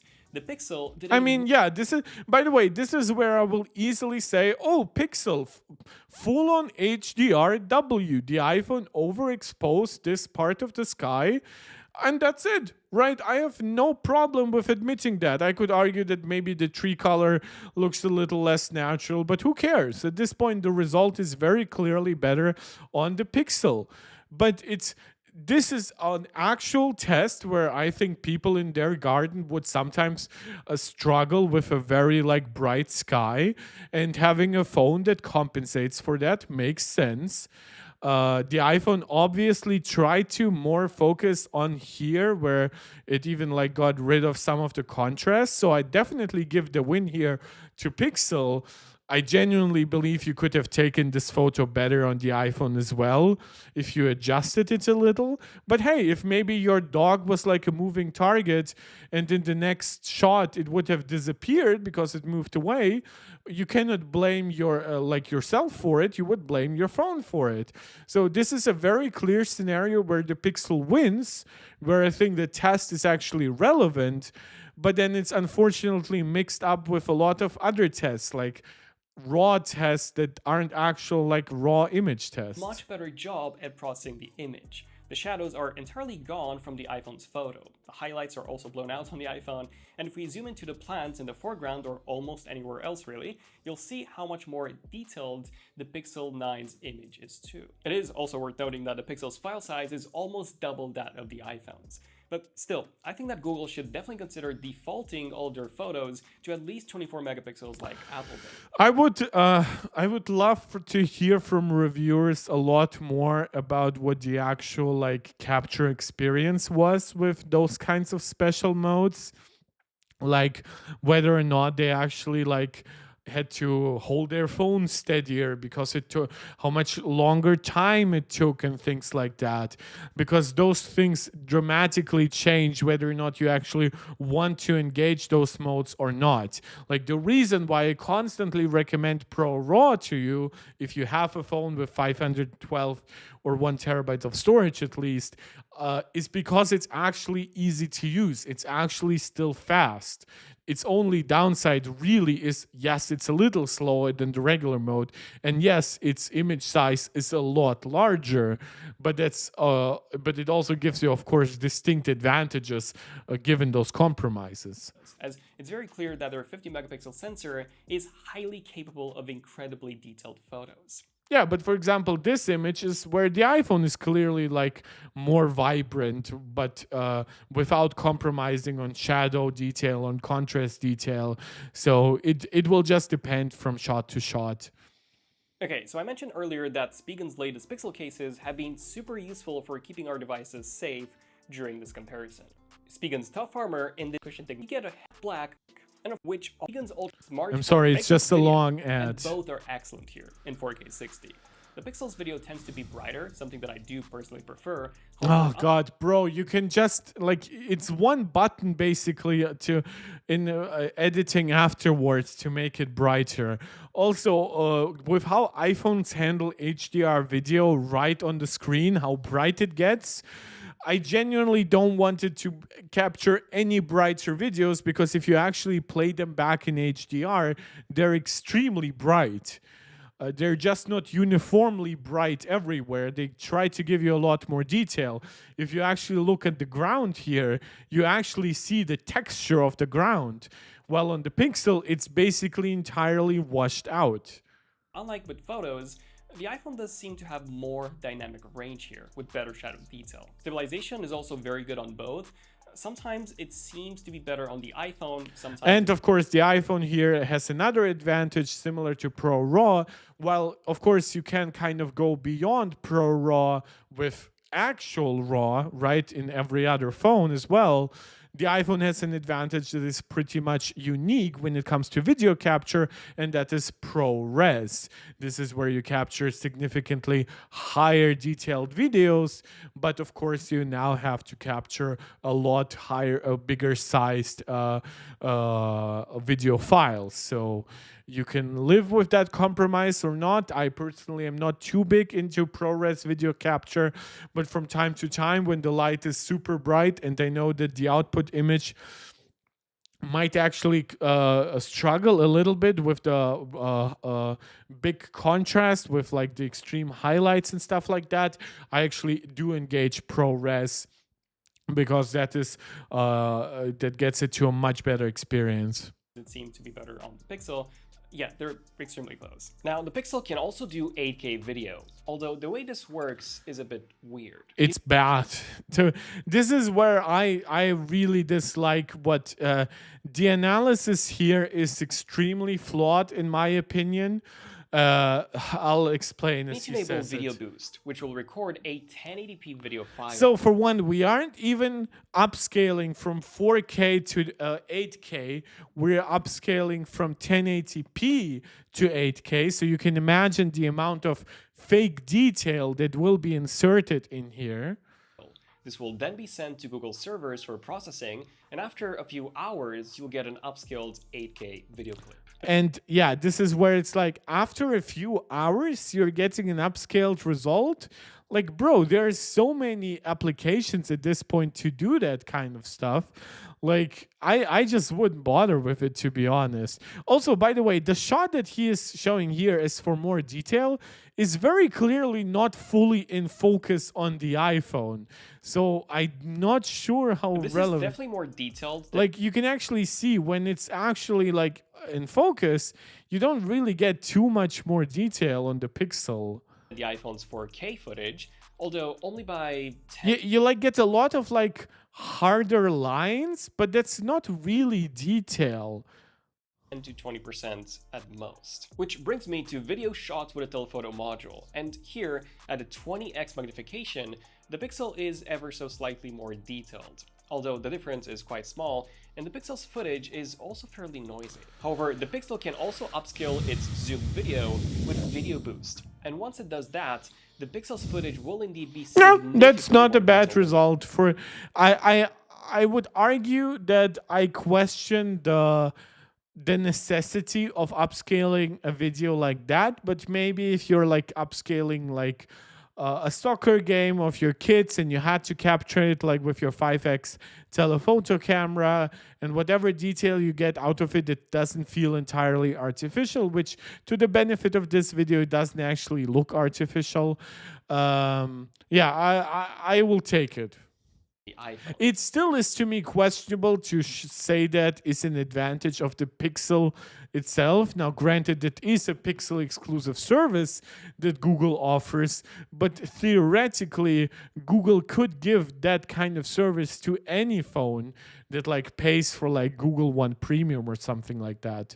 Just take a look at how clear the pigeon is. What as is well it called? Like, is it actually called Google One or something like that? as the texture of the roof. When it comes to ultra-wide video, same as with main video, the iPhone still has better dynamic range with more shadow detail, whereas I would also argue the iPhone does a lot better at like reducing like fisheye looks and almost like artifacts, where the ultra wide is genuinely not great on the iPhone, but it feels like it just like when you look even in the background here, you can see that it just genuinely better understand what's actually going on. It's not just better HDR processing, it's better detail processing. Pixel tends to be more contrasty. Also, if you take a look at this area right here under the bridge, the Pixel is quite noisy, whereas the iPhone is surprisingly clean. Both feature a bunch of other video modes, like slow-mo, action mode. These got no updates recently, by the way. In previous years, they were all better on the iPhone. Whatever mode he's talking about, it's still way better on the iPhone. Now, the one that I tend to use occasionally is portrait video. If we take a look at this video of Harry, the Pixel struggled to retain focus a number of times, and even when it did... And by the way, look at the distance that you are at. There is nothing super challenging going on. Now, of course, there is still a challenge in handling like artificial depth of field for video live. I'm not disputing that, and the iPhone will struggle as well from time to time. But the fact that Pixel just regularly screws up keeping his face in focus, what's so difficult about that? You can still like mess up the blur on the background, which it did, somehow deciding that his face should be blurred, or it just did the wrong focus, which would be even worse because you wouldn't want a modern 2024 smartphone to ever struggle with that kind of close-up focus that isn't too challenging. Yeah, I just don't get it. This is, to me, it's just a super bad result by the Pixel. Portrait mode effect was quite rough. And again, I'm not saying that this mode matters that much. I'm just saying it's a symptom of a larger neglect of video. From the edges. The iPhone also did a surprisingly good job of separating Harry from the background. Here, where he was waving his hands, the iPhone was able to perfectly tell what was meant to be... I mean, not perfectly. You can obviously still see stuff here, right, that should be blurred out. But when you compare that to the Pixel, it's obviously like it looks like a different, like the difference that you would have between two generations, right? Like you would expect this to be like an iPhone 13 Pro Max and then this to be an iPhone 15 Pro Max. You wouldn't expect this to be the phone that actually launched of almost a full year later after this one. Blurred, and what wasn't? And not only that, but the iPhone's footage is also 4K 30 as opposed to still 1080p 24 on the Pixel. So if you care about video a lot, the Pixel is very good, especially with the main module, although overall the iPhone is still superior, as aside from the higher dynamic range, it is also capable of recording in ProRes. If you use an app like Kino, you can also apply real-time LUTs, which look pretty incredible. And you can also record externally to an SSD as well. Moving on to night I mode thought, with the main module. well, the it doesn't iPhone is work via Thunderbolt. It just works via the 10 gigabit per second output. But I actually didn't know that you couldn't do that with a Pixel. I thought you could. not only brighter, but also considerably sharper, if you take a look at a grass right here. Yeah, night mode is where Apple has actually run away with in the last couple of years, where obviously Pixel was first to actually introduce night mode to modern smartphones, and then it took Apple like 2 or 3 years before they actually adopted it. But sometime after, like with the iPhone 13 Pro, I would say, they just optimized. At that point, they had like notably smaller sensor than a lot of the other flagships before they jumped to 48 megapixels as well. And I would say that that forced them to just optimize their algorithm to such a ridiculous degree where they can now spank Pixel, even though like the main sensor is so similar in size. Same goes for the next photo here. The iPhone is much brighter and also clearer. This third example is a bit different in a sense. This third example is where I would say like, oh, the iPhone struggled with the focus here a little bit. It clearly, by the way, focused a little bit more on the plants, on the greens, right? So I would just argue that these photos weren't taken too well. I wouldn't say that either one like won. If you really wanted to just focus on like the HDR-ness, you could argue that the Pixel handled the lights a little better. But in general, it's the kind of photo where I would be like, who cares? that the Pixel is the one that's clearer and with more detail, which you can see if you take a look at the texture on the fence, which is noticeably better on the Pixel, especially on the bottom left. Same goes for this fourth example, where the Pixel was the one that was clear and with more detail, whereas the iPhone struggled to get a focus. This is where I disagree with this kind of, because I need a lot more context when you tell me the iPhone just wasn't able to focus. How many times did you try it? Once, twice, 5 times? Like, because I have taken photos like this, and when we actually look at like this photo, which seems like it was taken at similar like brightness scenarios, at a similar distance to this. Well, wait, what? To this, like, I just don't get it. Like, why did the iPhone struggle here suddenly? Did you just mess up one photo and decided that the iPhone was inherently incapable of shooting that photo? Because that's not how it works. In the video, yes, because like you move it around, if some parts lose focus, it matters because you cannot correct for that during capturing video. You can only like manually try to adjust it, like, but you will still have those imperfect frames in between.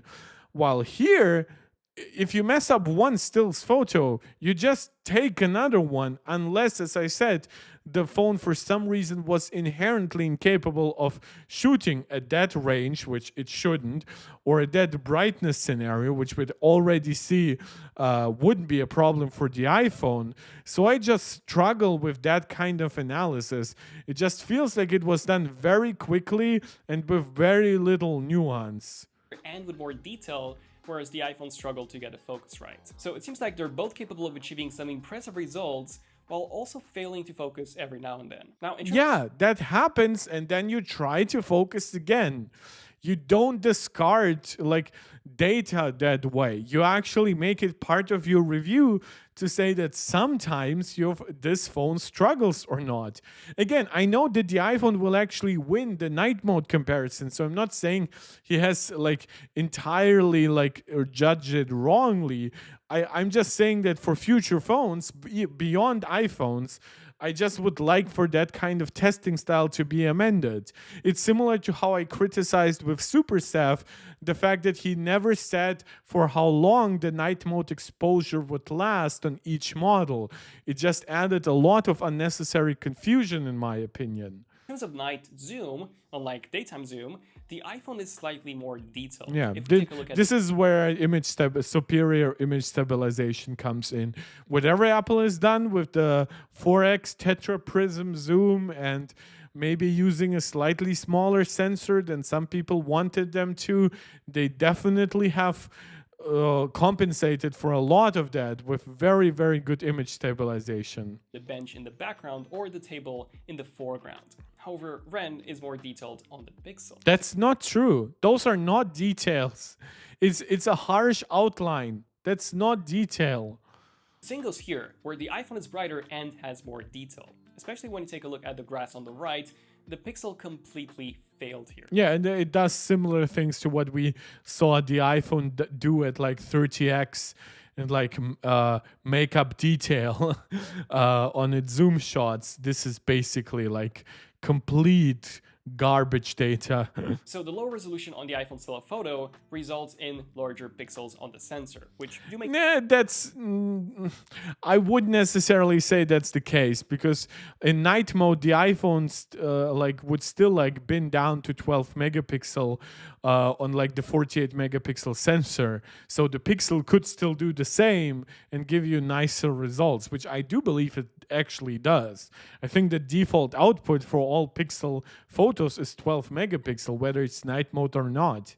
make a difference in low light where the Pixel struggles. And also, where I would argue is another point to the iPhone's benefit is you don't always need to shoot night mode. There is, again, Pro RAW, which will give you quite a lot of detail to work with afterwards.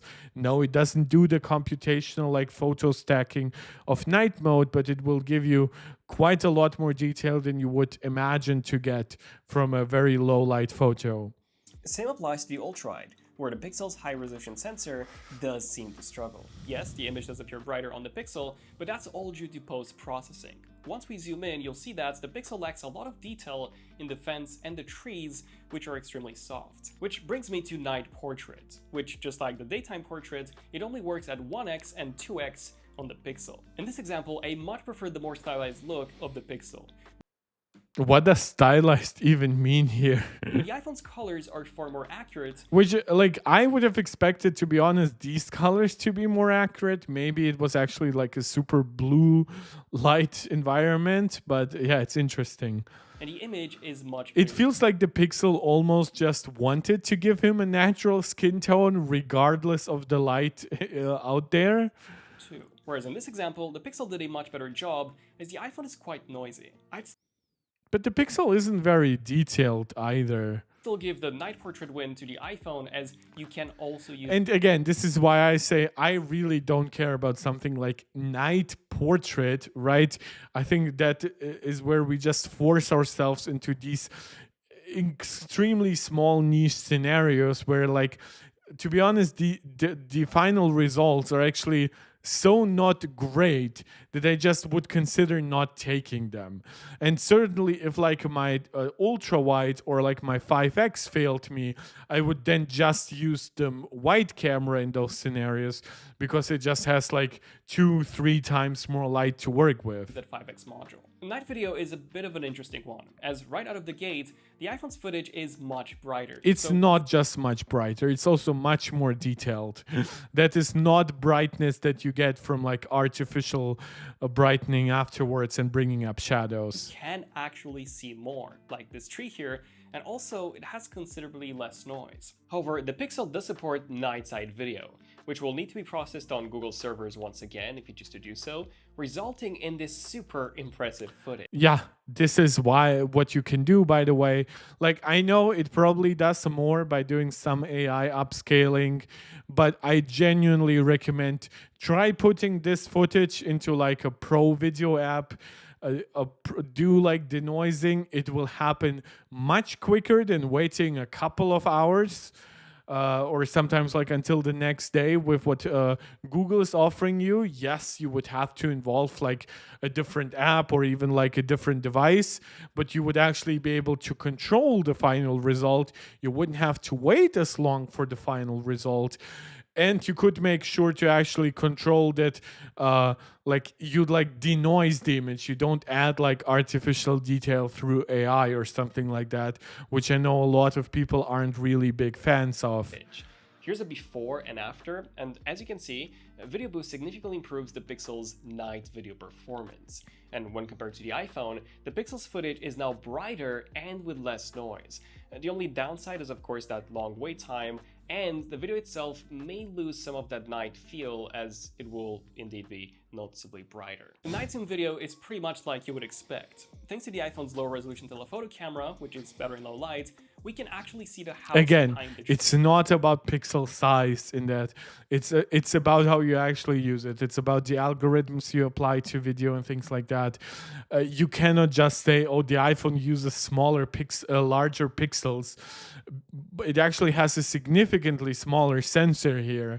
This idea that Apple wins by some kind of like technical detail is wrong. There's a lot of hard work going here. Tree here, which is completely missing from the Pixel. And in this footage, the flag is much more detailed on the iPhone, which brings me to the front camera, where the Pixel Which, by the way, like I've seen some people actually in the comments argue with that. I actually cannot tell because it's such a small clip of the video. Maybe it was actually much sharper afterwards. I also believe that the Pixel shot was brighter for a moment, but whether that actually meant it had a lot more detail, I would leave that to Daniel because he has like the original full file.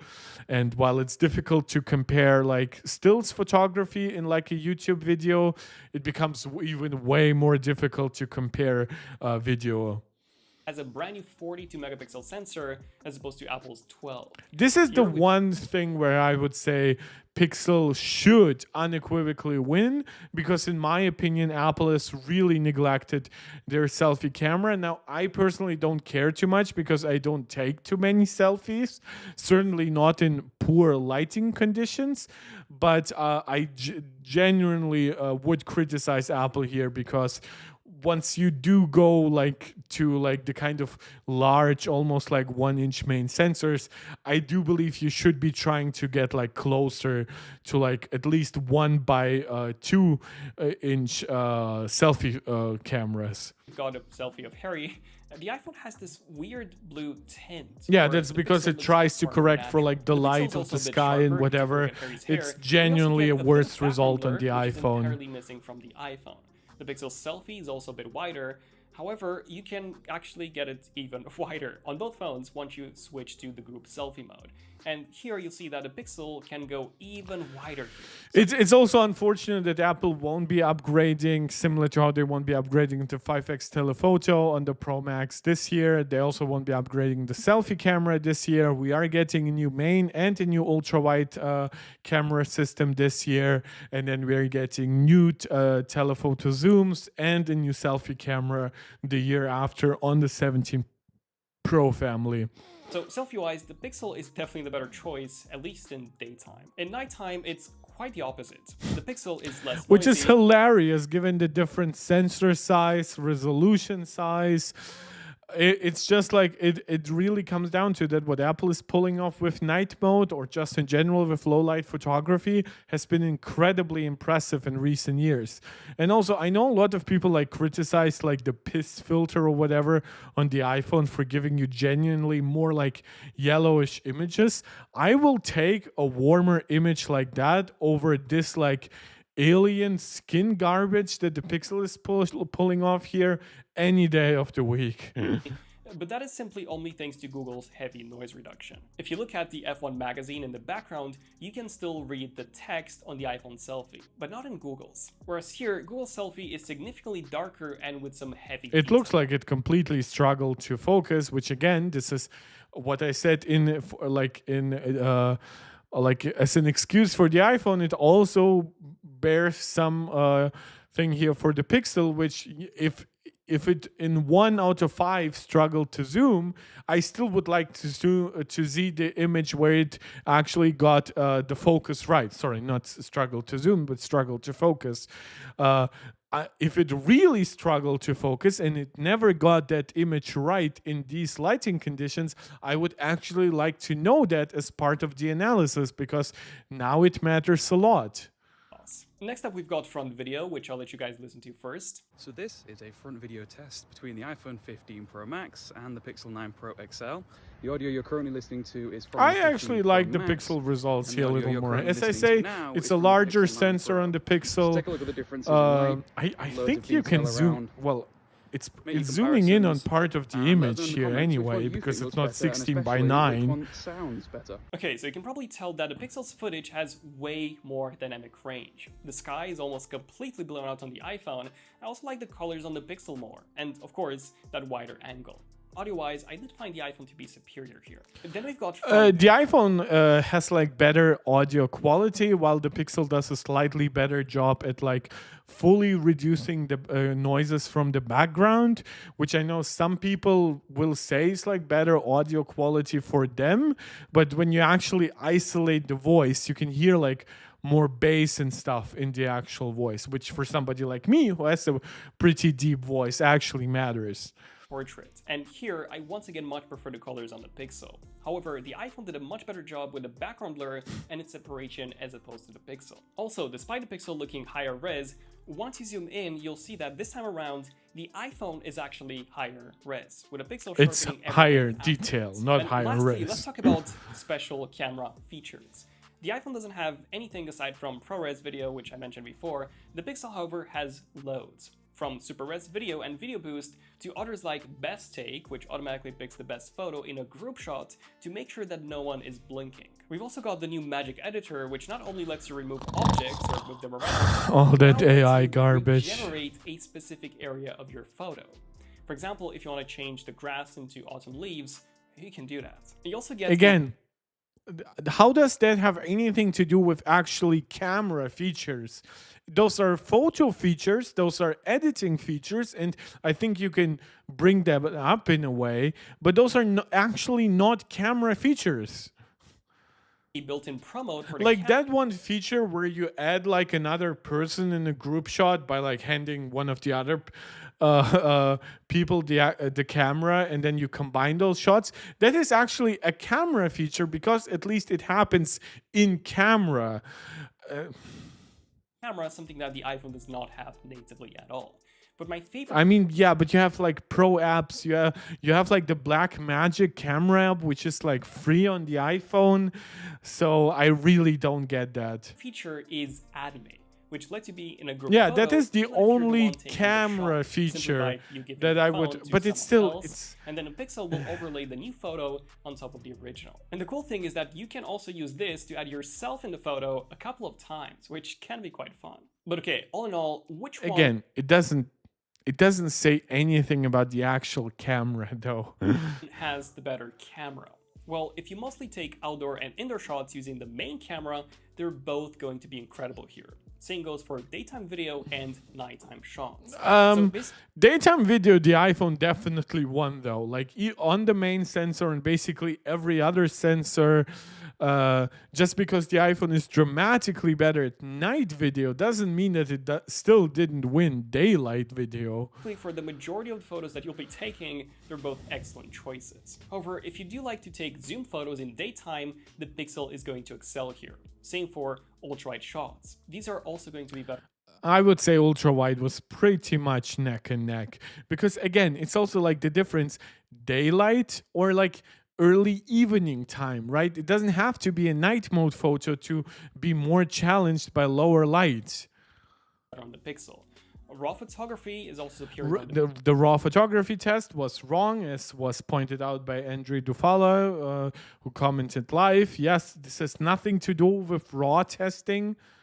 Pixel, as well as high-res photos and selfies. High megapixel photos, again, you compared one mode, which was like JPEG. The iPhone does have different modes, which will give you things like Pro RAW, which will give you a lot of the post-processing of a JPEG, but with a lot of the post-editing abilities of an actual RAW image. So you should be like in one of those modes, Pro RAW should be making the difference.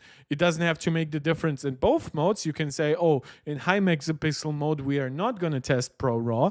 I can accept that. Or you can say we are going to test it in high megapixel mode, but therefore not in RAW mode, which I could accept that. But testing it in neither just feels like an insult. Selfies, I actually agree. Both selfies and selfie videos were genuinely better on Pixel. Both photos and videos. And of course, the Pixel does have all of those fun camera features, some of which can be truly useful, like admin. The iPhone, on the other hand, does excel in video features. Ultra-wide video was also better. Macro shots, portrait mode, those were better too. Panoramas were much higher res, and all the night modes on the other lenses too, like night ultra-wide, night zoom, and the video equivalents were also better on the iPhone. So, which again, he said that the wide is actually good on both, but night, like he means like wide video was like better here, because it definitely is not just video features, it's just video quality. Also, did he not test video on Zoom? Night zoom and the video equivalents were also better on the iPhone. So feel free to pick whichever you prefer based on your shooting style. Although I do believe that most people will be happy. I agree. I genuinely agree with that sentiment in the end. I was negative on some things because I do believe that some things have been overemphasized, like those special camera features.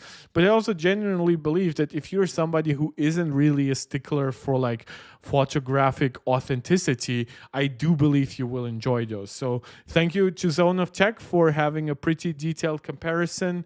Again, usually there are more people who provide that stuff, like Mr. Who's the Boss, which is like such a weird thing that I cannot just search for his channel.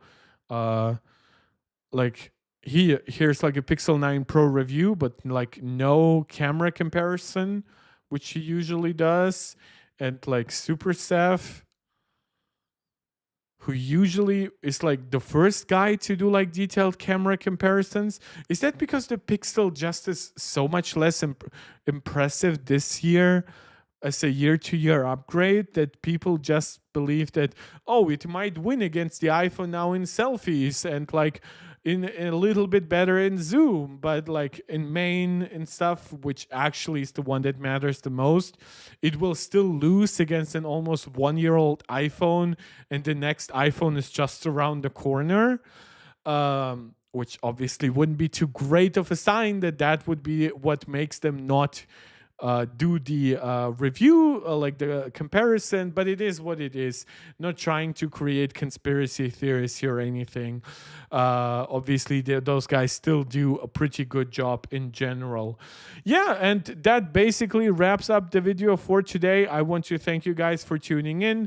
Once again, a small apology for not having done videos as much during the week as I actually wanted to. This is why you got a slightly longer video today, a little over 2 hours.